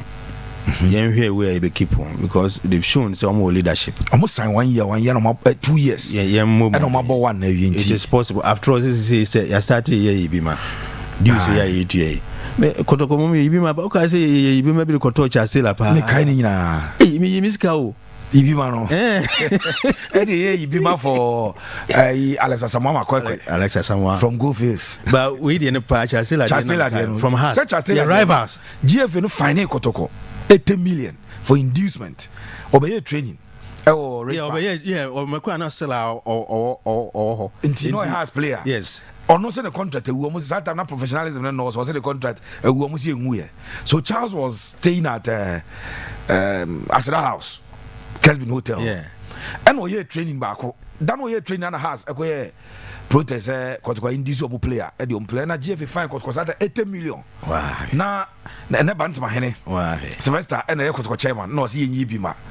And that time intimate I'm say na Pampaso. Yes. But I know that secretariat I had a secretariat SSB.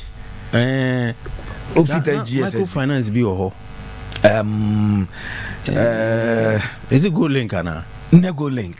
Oh, I no good link secretariat service and actually on microfinance and okay good link. It is road more now SSB behind a podium speed road no? Yes secretariat it's not about Pampas one and it being so about doctors be a one yeah and what me be man me and twice cry yes me and twice and the teacher still yes inti Kotoko among for Ed Kotoko na players be or high in jail momon commissar at least almost show and me boys na baso and round okay technical handlers any coach almost some video ni bio they were from 81st minute you defend you know a chira will say your resilience to be able to defend say under pressure fanasenka ye lead na you defend our leader, you protect our leader. We had the men to do it. Into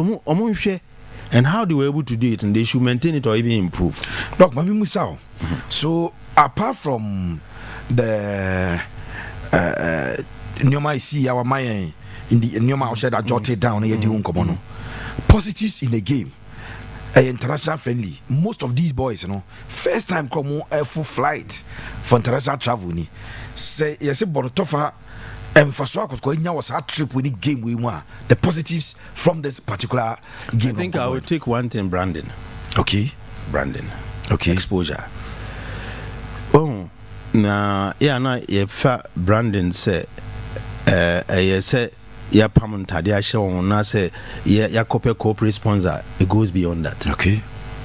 Showcasing the boys on the international stage, it builds their confidence. Emma omunya ahonka sonko bi. Ena ebia tise ne okan obi wa na first time afu play. First time. Enti ono so betwa self ni ade. Yeah. E o baby a oti o play. No, these are small things. Ena once I used to quiet sano, be a small allowances and bonuses. And omo ebia also a player there. Almost we have video, we hear other matches. Chiefs is the most successful club in South Africa. In South Africa. Yes. And you know, and who support no. Yeah. We can born more. Omukuru to say Moses Madiba. Na Kotoko free Baba Yara. Yes. Yes. And one of supporters. South African spirit was behind them, and also ebi ano ohwe TV so ne videos so ne ade ono mo direct ono mo bobo yeah o ma match on boot for boot and a hotel on bed them any ade say unim say o mo be fie so o mo kakra wa no o mo de be showcase am any ade no de o ye ndem a o mo ye players and now mo wie no o mo ko shopping ko kakra anti no yes o mo de nyoma kakra be ba Brandon wa mama kan Brandon mesro mre kakra na maka Brandon ho asem Kotoko ye nyini ye nyini no esese ye nyini also e wo kwan a ye fa so ye enioma okay ese Brandon ho hia man emi say nana out time e no mokofa corporate brands manager bi tiwa se den ofi abrochire e by UK na emi say oye no ho se ne obeye ne ese oye na emom no Brandon no ye mpe local content in so nka ho okay because enye corporate branding kwa so nyankofo omuti local branding so ho asem yes because boys no so e wo mo psyche e wo grounds o mo ha no yeah now the normally any sports enthusiast we can say the best branding that you can give in a club getting results no getting results start you can build on every other thing you want yes and you can so be look even Kotoko supporters ground no results branding we answer to it. So more shape a goal. Your economy my results are they be amount for the numbers are there. Yes. A jigu and SOT. Yes. Any has minimum someone was there. But Kotoko supporters so we are there. They respond. One year they are no more. And the mesre supporters say Yemo dia time a yebo modin say ye brandy ye hui ye rebrandy ye hu ne say no. Enra hu say omo yi no mo hye no brand no mo hye no the Kings Club yeah ohini ana ni football club TV atukoko so ebu emu ase pia na unim say psychology enra me hu imani jepa camera no ko to eswan san start match na me dan nyame ase the Kings Club yes unim kutupa ebe she boys no you have no idea. Somebody is thinking locally. Some years Nana Krobia Otikoko so onwan kasa ne die mu ni team ni enti won say ba otumu say bo ama obi oni kire obi enti ohene nso de look ohene he goes beyond politics, he goes beyond anything. Ghana kra nyina ye dan no sometimes yani IMF kra was some otimi koka bi na ka bi enti the current president a check kra ampo says our branding no Emma, promo here no me bomb abasopa. And because I appointing new brands manager, I know I buy more. Me was an up incredible corporate and external affairs manager, no ball brands. It has to be a look. Some local content is come because anyone they are thinking. They are thinking locally and yes. They are projecting where the team is coming from, which is far bigger than any other. Me, I mean, so many be a mepibia. Kings Club, dog, my baby, me crash, me kutupa. My baby, Inti boys who say ye bo amobi. Inti yen na supporters. Mesre say. We can also help with branding. To say, "Why shall me dear my bay?" And yes, I may say, "Maka," I say, "Me see, me shall see." Yeah. Into spirit no ho. And a basa yamuas, is it quancha defe? It is can anti yamuan support club no. Makame dear waha. Forgive me, say I me did to me one. No, doctor. There was a point. I'm meeting me stadium free. Me decided to meet you. So now me tia. Yeah. Me do stadium kwa de ane normal show me respect. Na me call ye de me come VVIP. But me tia to enter. Me di enkofo ko hwe match me tia ma ho. That's good, doc. Na me nshira. Because I enti ye branding no so bi ni say ye hie sika ane ye de aye nneoma. Enti mesra say ye momodia na sa club registration any a unique identification number media mo bre mo but sense ye momodia na enjoy ni. Me organizers no omunya difficulty with network. Intermediate say omuye ya na mother na I had another meeting tina esemeko. Okay. But mesre say ye start league na every Kotoko match bia no omumra registration. Especially Africa ya Kotoko be bit ma pulu be 40,000 supporters. If you had men there, kitting the crown pona 500,000 2,000. Kitting na cry babo. Kaka na ko nim. Emi cry me de no na me yaso man timi anya because na me tua 3 months straight away. Okay. Nti me hwe na me hwe se na ebe kwa na masan ye bi na ye we de asem we ne kan den but ya club I say ka. Doka. Ohene Eden the sunsun ni bibi agina chi management is thinking well sika na yetua mpacho yemfa nye ne seseye. Okay, very important we kwade ne kanya den. In paying there is a certain psychology behind paying. When you pay, now who the positive effect of paying now, you may want to pay more. When you pay, now you are not feeling the impact of it. There's a natural lackluster attitude. Everybody say, now they go to me who they are going to have you got the mini people. So what's now kind of dog? A very important say when we all me ambassador for Fabu Census, I am pushing it. But me pushing no now and go for tia. So China who say training grounds of first na videos but now fufu say as your door your landscaping. If management comes out and say, oh, the first tranche of sky by no, yeah, they acquire landscaping. Accountability. Yeah, you say accountability. The deeper here, hey, and you between 200, and you 500. So pain has a certain psychological effect of seeing something positive. Once I see positive signs, it is possible that I even increase how much I'm paying. But who they are, why we are not? Oh, that's the nti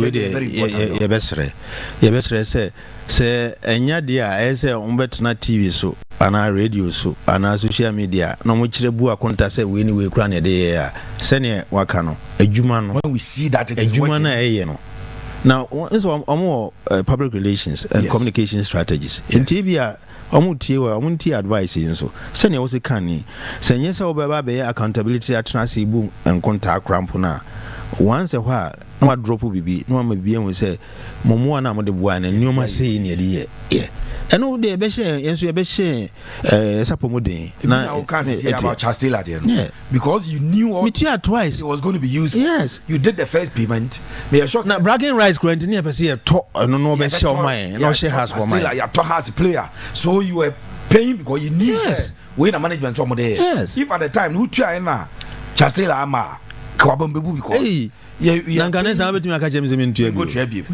dog yeah that's a part dog finally mami musa we Asante Kotoko age the FA Cup ebeko the following season aje President's Cup Toyota Cup possibly obebo the champion of champions. Yeah. And he be a Gaka top 4.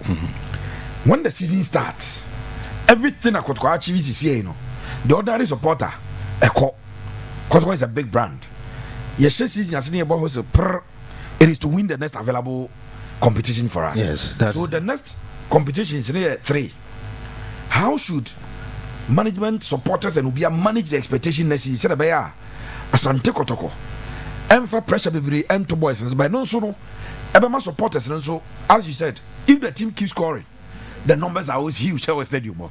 How do we manage the expectation from supporters not to put pressure on players and management, but to also get the results and get the team going, Yeah, balance. How do we keep the balance? Yes. Me da say na ade ba ko edi enya e Ghana ha. Managing expectation instead of say you better try say be meet the expectation. And cry your politics are higher ho. Mama minchire mu ye concept no no say and say obomodia say chiache kia kese ne amanfo hwehwe no ane ye de ma ho. Yeah. Na emom no ubetimi akire omu say senti ena we na mwani naso we na yebetimi aye we na bia ne ye den manage your expectation rather than yes one yes your politics no ade ba ko higher no ndi na hu say ba manfo ko to toilet mu amako kububu nyoma ne ade no management of expectation ntimi we want to meet expectation yes our supporters ne ndi supporters no you manage the expectation. Okay, look Prosper Ogun yebeko fa no by second time em say okan bibi say opese or build a team no from the scratch. Yeah. Now obwa na and say ompese ekoto already made na yeboa na enti eno sa no kra no ka amanfo eto ase. Yes, Prosper ebe chichim che say the time na de bia Kotoko tiska Kotoko player enti no so okay mo first season mo ko fa young players bi. Mo say nya abotrema no. Yes. The second coming in Yabutreman because okay.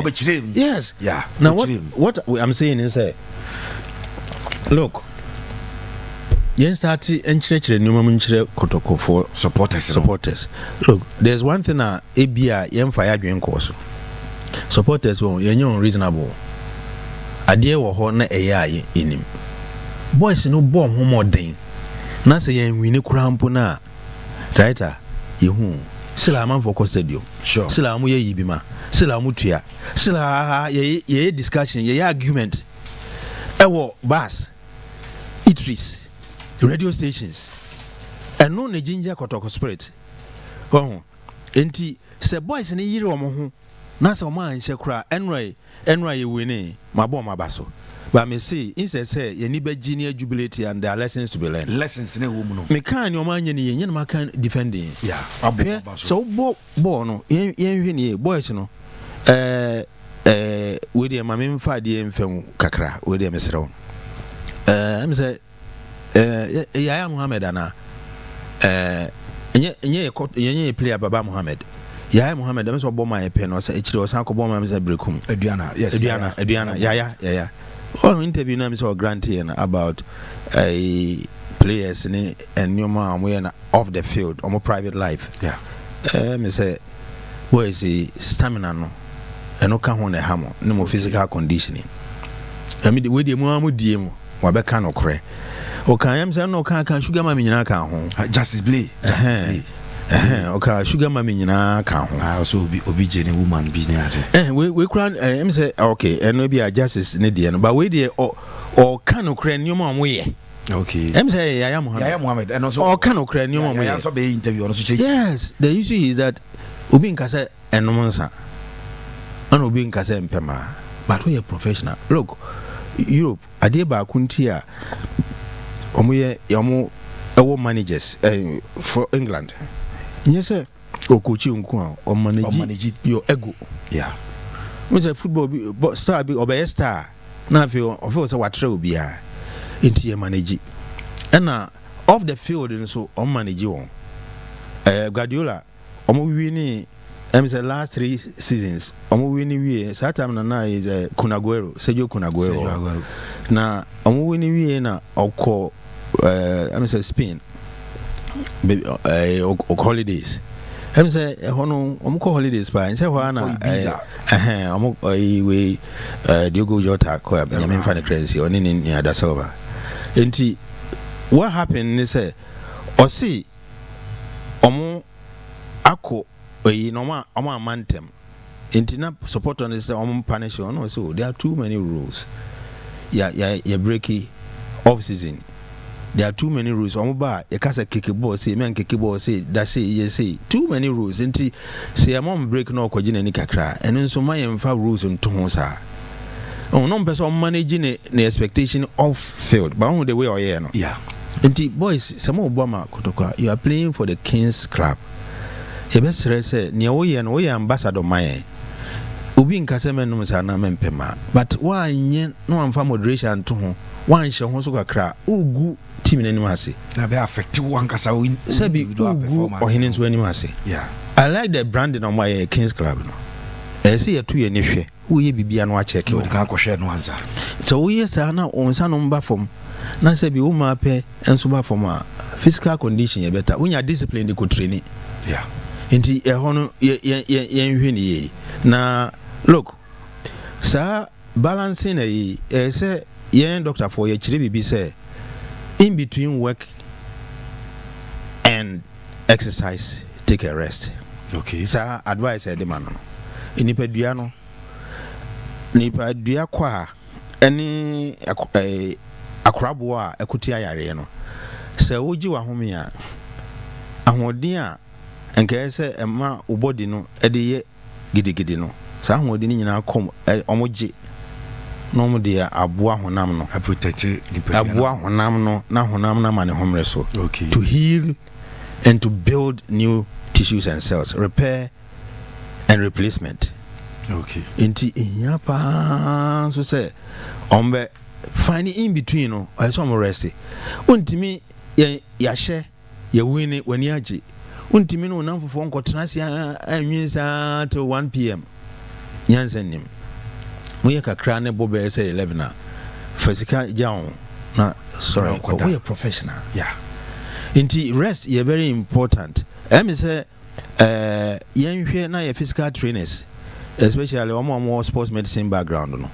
Omo management ya say see nya time my boys in the rest. All schedules are working. Some rest. Now we can say 28 days. So when you 28 days cry, now you 15 solid days. Yeah. Uninterrupted that. A warm originality. Inti mesre ye managing you said yeah. The other thing is who say yo Kotoko yo ibia ye top players ni Asaki bebre. Yes. This is the first time I say me interview last 2 weeks I can say me stress ibia adwen ye de top players no eye ni question we bisa me ho adwen ane me support to anything competition ya be board doors. Yeah. Inti enra ohwe ya your opponents Kaiser Chiefs almost car almost can to almost top players almost bench no ye first 11 ye call for total 11 crab by Castle on ball into the aim of buying new players any already made players and they say ye per se the depth of our bench ekosro na yenya like for like and our utility players into near to more players are and ye metiasi. In that case, you know, because you about too many competitions, you know, Yamamodi say for at least midfield and 2 central defenders. Yeah. Ibinya players are who are casting the same mood amount. Like for like. Like for like. Like for like. And I agree with you, say here another striker. Kwambuku Eprakitwe, I say he was also being cautious. Sure. Pre-season. Yes. Inti. And until say no so can on boys no omo anye gidigidi sa no but need a striker. We need another striker. Enti what happens is say in between games no wait me arrest be from this competition. Say England omo ya de bi MFA FA Cup and a Carlins Cup ni all the other small cups no EFL omo nyina obo other players are reserve reserve no junior team players no. Yes, and the cousin Kotoko say increase the depth of our buys and he said that is in mind and no players need to be arrested competitions e bit me dia bia ball competition e bi ha player bi ha obo ne to say FA Cup no obo ana say ho onu kwa na da bia o feature na no nso ahu say eba sa midfield ha no me na me king kon wa ha nti edu sa na onu nso afi na o ma ne homre so say eba say regular premier league matches no ye ho akire an e bia ne draft na ba ho say ne obe keep active nti say top players nso na say if this is what we have in mind and ye me for am so yes say the typical in tom bebre na fi asan sako bebre there be it doesn't make sense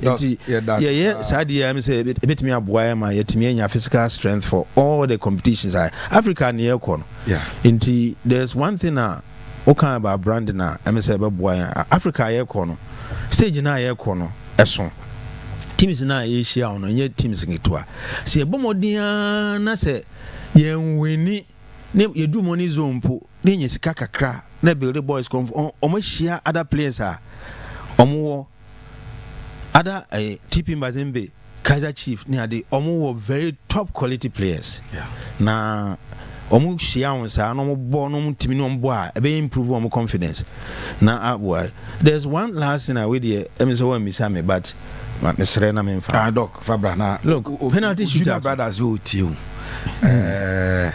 former Asante regional director of the NSC.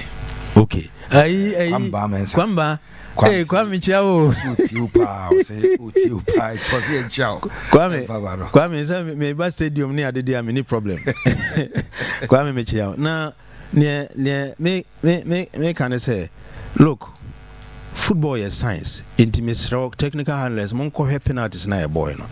Hwe so hwe you keepers me na Peterson ni Kamara nyina mo height pa mo keepers omo no omo ko from where dey ma okay enti say we dey me kura mkora adwen o say ye sua penalty shootout yen hwe o ko from obre sure enti say obobo no na short wom now they call as wide as possible on the bench now on the ground carpet shot wide and Miguel first time I miss regulation time there was no way Kamara could have an answer to that no way or was in Peterson and now here's a Kamara call from or break or chance and our perform because of TP Mazembe keeper and be na Makai I say Robert Kidibia yes Kidiaba near or celebrity or bottom shuffling or Robert Kidiaba yes or no say not any problem back on say so obo capture shot na call wide on Timinchi.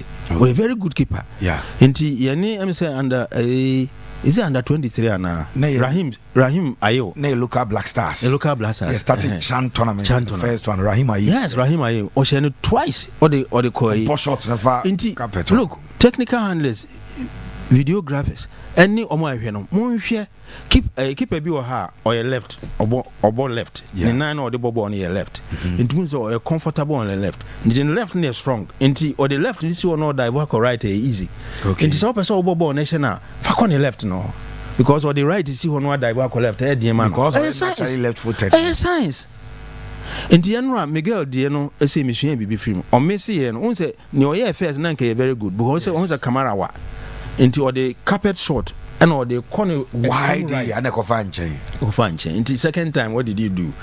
When say my main fan left because they be now only seven the call left, but the mistake of mine so razy and one fan called too wide. So the form no call wide and castle out to me. Penalties and sometimes when you are not sure what to do, commit no move na family. Me good footballer, but penalties am abon na me share because me the family Bob family oh we are me the Bob family say we move am their family nti yen chiro na em say Star Boys so UK which Star Boys Steve Asabekwe me family of Hello FM also chow pa Star Boys me chow man me jeno so pa na say UK next year we be sra won but doc that's it thanks for your time we appreciate it me that's pa say Michelle this is the Michelle stadium be certainly the better certainly Michelle me do say okay Akoma 87.9 FM ya kwa homa so na ya kwa kodi nkomo afri Durban in South Africa ya kwa Durban South Africa na minua akomea Messiah ye juma edema wuntumi radio wuntumi TV wono ekopie mu enti Yanko Nafi, Yankudin Como, and so Enfa Infio, Yanakomia, Enkudinko. Messiah, Otominka, Mitchell, and Wakwaba at about Sunday special. I want 7.9. Oh, Chairman, Major Supana, Pomoy. Apombo, Facha, Mr. Mamma Janso, Chanamini, Doctor Puku, and the Squaku, 18 Como. Yeba, or Essence, Odia.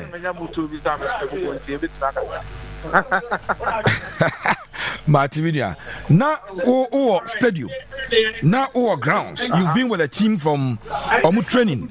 Any Adena, you've been there. You watched everything that happened there. Mami Musa said, game now a course on. Say now, with general assessment at Tiansan about specifics. Okay, ma venture computer for them after 4 break. Na remember about Fambra Akuma Sports. Na anyway, Ankasa, Mino Kazabo has say 723, meaning second about 523. You be drew South Africa. You find say you be drew be Thursday. Oh, what is last week Thursday or South Africa? You be drew around be 4:30 to 5 p.m. Johannesburg. Now you be do Johannesburg. Now we're done enough for now. Now we're done the movement. Now the paper be do joy. Ana you be na the change paper. You to also be score there and be able to game between Kotoka and Kaizer Chiefs. Now baby, okone there. Now me say fresh as any move until say me realize the Kumasi Asante Kotoko how prepared they are. And the way Kaizer Chiefs so no expectations no I was so Kotoko at that hotel and for the Protea Fire and Ice Hotel. But first of all, let me commend Kotoko penny for Nana Pinkra Akutu Nida Kon Chairman Chris. I would say branding and security matters. Any Kotoko Elton Song Mohono Memo +1 solid organization top tier. Come fast on from room abedidi or mudidi where they will go to their room. Every single journalist be around the piano. Or mobile engage you will sound him fan out that are you okay? Be fine. You make us say and son of who the way away okay Munaja Waka, no Jawako, no Musaka show me. And we turn on more than a 4-star hotel, top hotel and Kaizer Chiefs for the Pedemano. But their first official training, no Mukoyen or Princess Magogo. There be the previous one in there, George Campbell Institute of Technology, which is their first training session on Mokoye. School, yes, as another university. Yes, as Junior High School in Anya Cabo. Oh, okay. Yes, as Junior High School. I know my name now, they are boom. Now, one of Moko training now could be credible rat. Naturally, Omoko and Chenka Kana Korokobe training, but Moko and Omoko shake up Kakra. Stamina work, no more ball work, a credit count. I know Muja on Konya Bisa say Adena at the Chiombo game, which is their second day of training. For Mama Mankoyan or Moses Vida Stadium. And a Kaiser for say Stadium be on a Chisi, which is 70 million win. Sorry, na Stadium no. Come up. Na club B use that particular stadium. No person body. I'm so other club B use I don't want to use one. And also club now on football politics or South Africans. No one person for the around one baby a crab be to no movie to kind of no through. Somebody the Kotoko for no cry ho. Okay. From when I'm saying, hey, Minister football politics there. Nanke Ghana kwase South Africa this so. Anti and one night me am Kotoko and Chenu hono mo call Princess Magogo stadium Kwamasu na edifice no enye edifice ketwa bra emi say the city who say edifice ni so no one of the top dressing room papa come up no more athletic oval no more stands mo bibia ho no mema ne o matini koye de mo enti ho no Kotoko and the first 15 minutes ya show and the last 15 minutes mom ana yenya opportunity to hear omo training no we no money here pre-match press conference but I know what I say we already knew the lineup that particular day before the game, not because somebody told us, not because somebody leaked the team to us. It is because of how our training session is to call it. Boss, maybe said the training starting 11 hours. Said the city So we already knew say in the back of the Camara bebo, Nodamoa bebo, Patrick Fidu bebo, somebody Henry Ansu bebo, Dominic Watts in the Bayer, Squadron Hillary Adabo, entry bebo 10. Ami the best starting on the left, Ahmed the best starting on the right, now come to but these guys look sharp. And now I'm determined, say omit me and making the name for themselves. But I did a how the South African media was feeling towards them, especially during the pre-match press conference. What you says it was oh star there, oh your wine. That's it to a kakra. No matter that I try some big questions be just to show that they won't anymore. Who free in about. So some of us needed to come in and we stepped up with questions like Zito, we are cup champions, confederations cup semi-finalists with this. We are African Youth Championship. The one on money bomb wants to say, hey, send your Fed Yagro. Say coach no what she I don't know. Said almost to see it and yes hand it. And when Hilary Adabo so by and I almost try to understand Adabo said there be almost friendly match George Landy.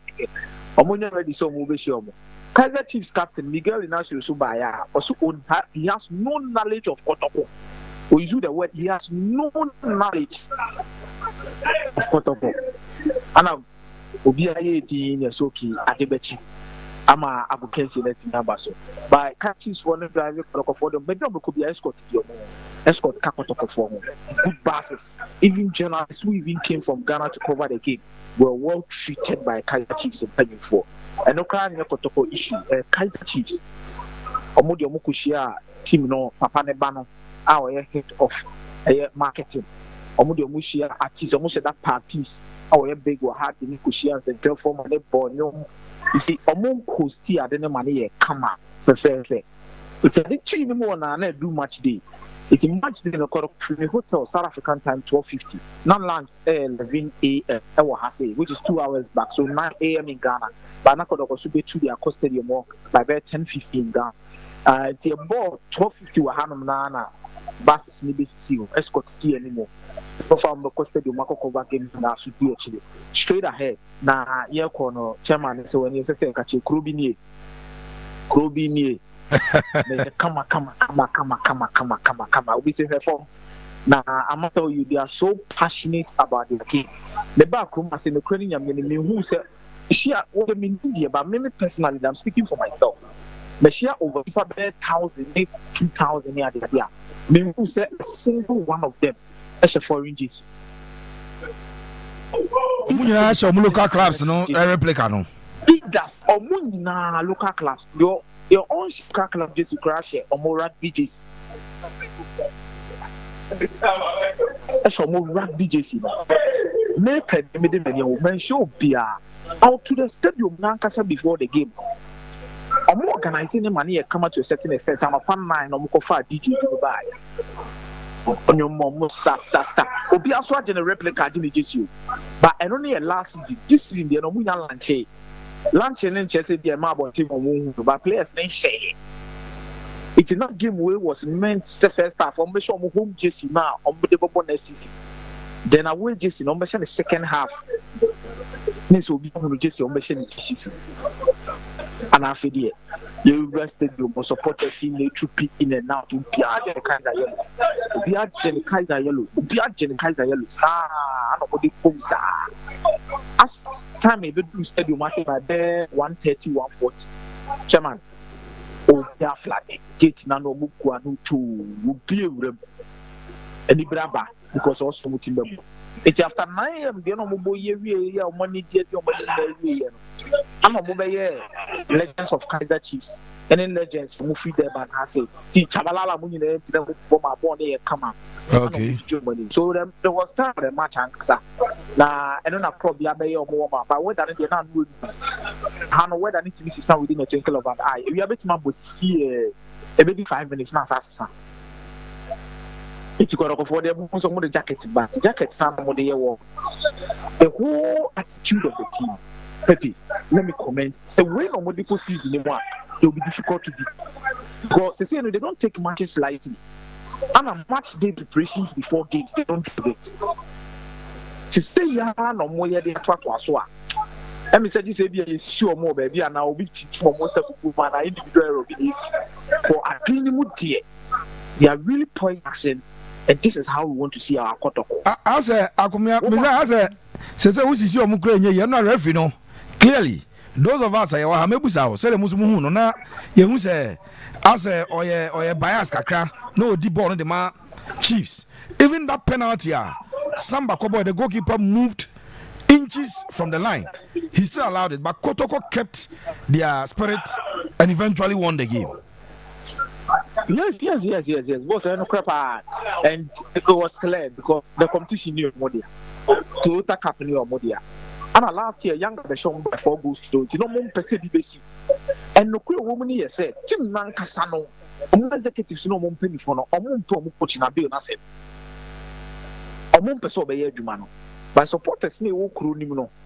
And that coaching because it drive a coach in the new man at Chile.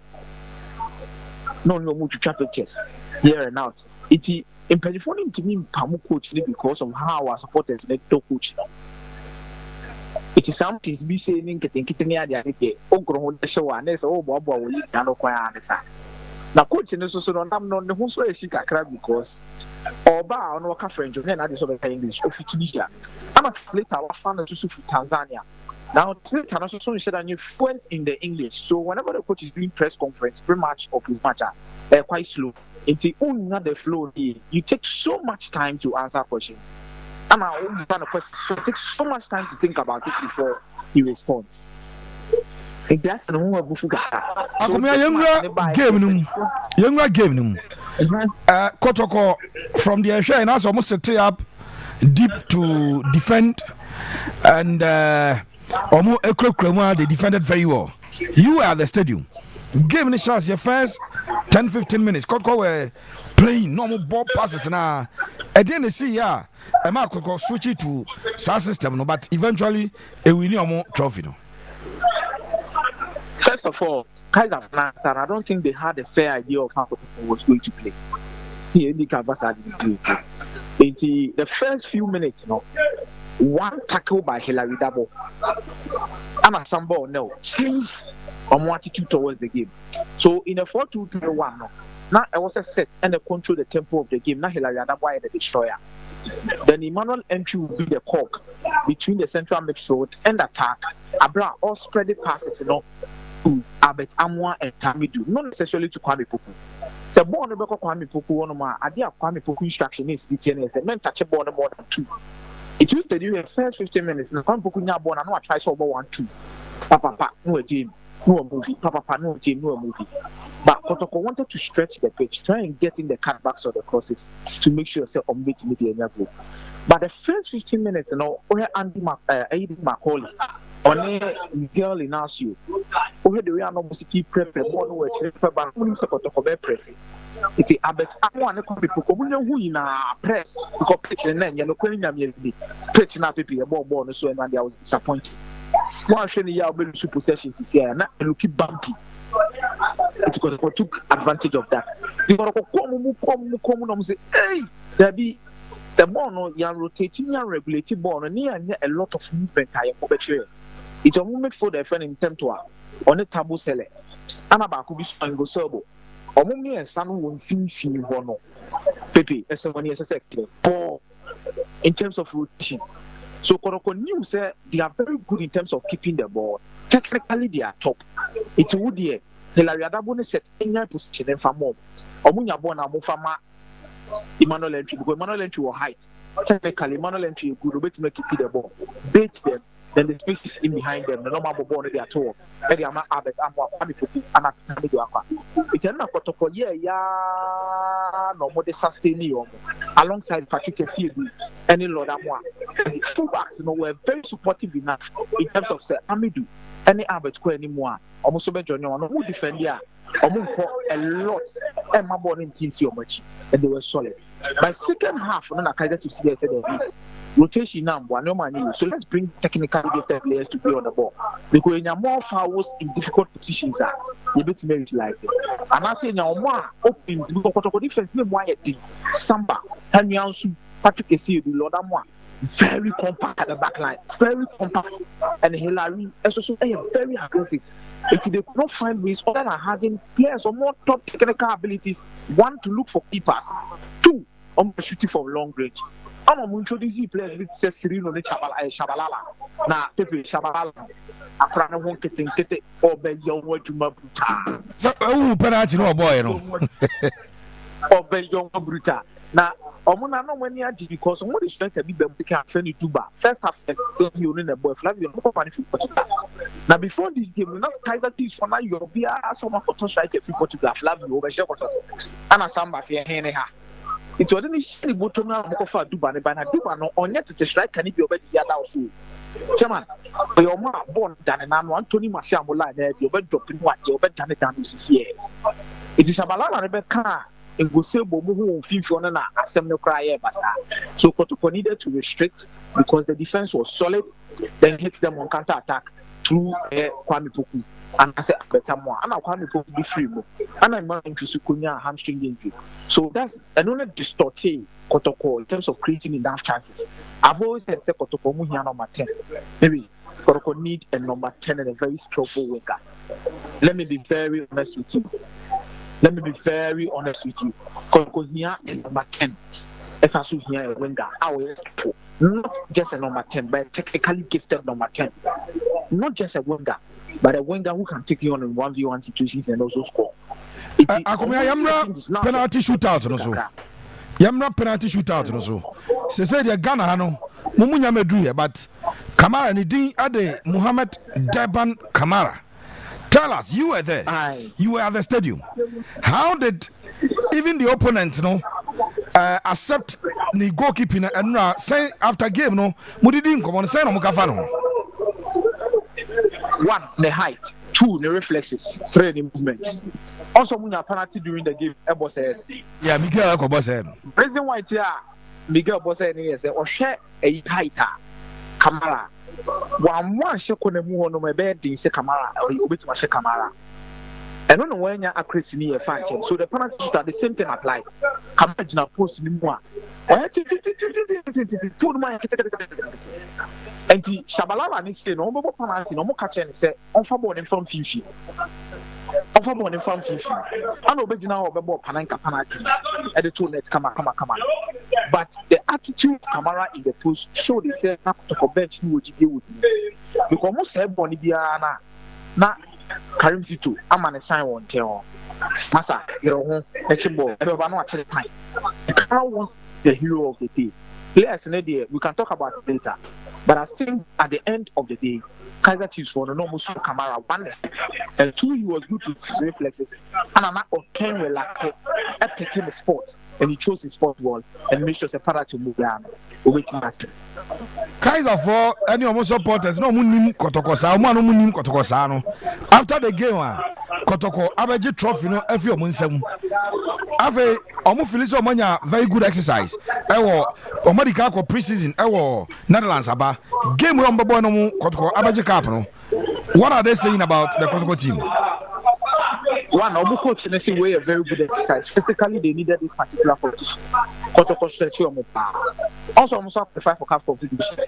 Until Obu believe said this was the perfect text for them. Holland for the back of both Champions League area. But 100 years physically African football, Kotoko gave them the real competition in terms of the results.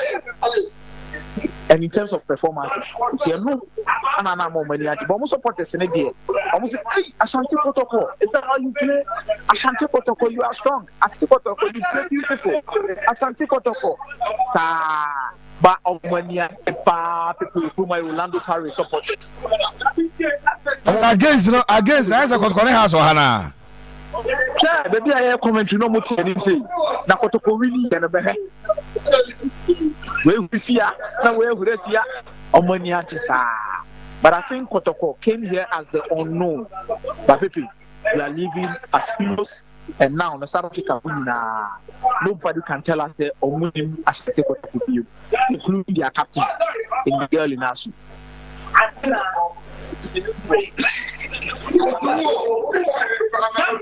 Akumia midase yawekasa hwehunzu yewai na supporters ni bi wa hase so tie obetie kakra bi afro ma because Ghana for no ho ano better no e bi mu atini aye mutuo kakra bi so ɛne mienti ɔmo ɛne ɔmo nkasa 2 minutes bi kɛkɛ na wabusa ɔmo deɛ ɔpɛ sɛ obusa ɔmo me nua baako wɔ ha wɔde Sharif ɔno woba kurom ase ɔke abɛɛden eti pepe ɔwɔ ase ɔno nso bɛtumi akasa akra de ama wo ɛna Sharif ɛnura bɔɔl no ɛkɔ sɛn Kotoko mo ni agye ɔmo bi mo ni agye wɔ hɔ ana Andrew no onim so man Sheriff there over KwaZulu-Natal Durban am here Kotoko the biggest Kotoko fan ewa ha ana msaye end for youth leader ewa Durban wa that is great na match no na great enti ɛnura after mo wini ya no South Africa for na mo ni ɔmo no Kotoko abɛhyɛ ɔmo no ɔmo se sɛn so onim say krom no meti krom no kasa meti South Africa for na kasa South Africa for na kasa Zulu no kasa no meti kasa no so at as here it for the beginning no me kura no me no they can compete what I say ye kabet ana me kira omo say ye be show mu omo say omo be say wow but now one say South Africa for omo nim say team no problem master Asante ko anything o two for what I say oboni dia na wa ball umu nana pio what I say no kala teams for na kasa no omo respect ko team no what I say sanity Vedasi pa yadasi ti monko so mo ma yenu amani nye na monhwe om go iso mbaba mai wae mo de mama so man shift me wa ankwa de mo journalist for ni na obia ni beji obia re be protect o mo se omba na omasa baba Ghana da masipa nyame eisha muti eno Michael Akomia Isaiah ena yene no Eko Komo from South Africa, Durban to be precise. Asante Kotoko team there. They are few minutes away from Omobelande Kotoka International Airport. Na bibia so etimi akoye eho enye asem ketwa kra. Etiano sade esi etie ayede wonsam no ede emawa enya krokra. Trophy ndi e bag blue no momode ba. Tomode ba. Yede kwa go pie ma o menhia na yese bibia etimi akoye enso eho Said bokode Pepe Suarez bibia e kam bibia e fine bibia de dadi the tournament no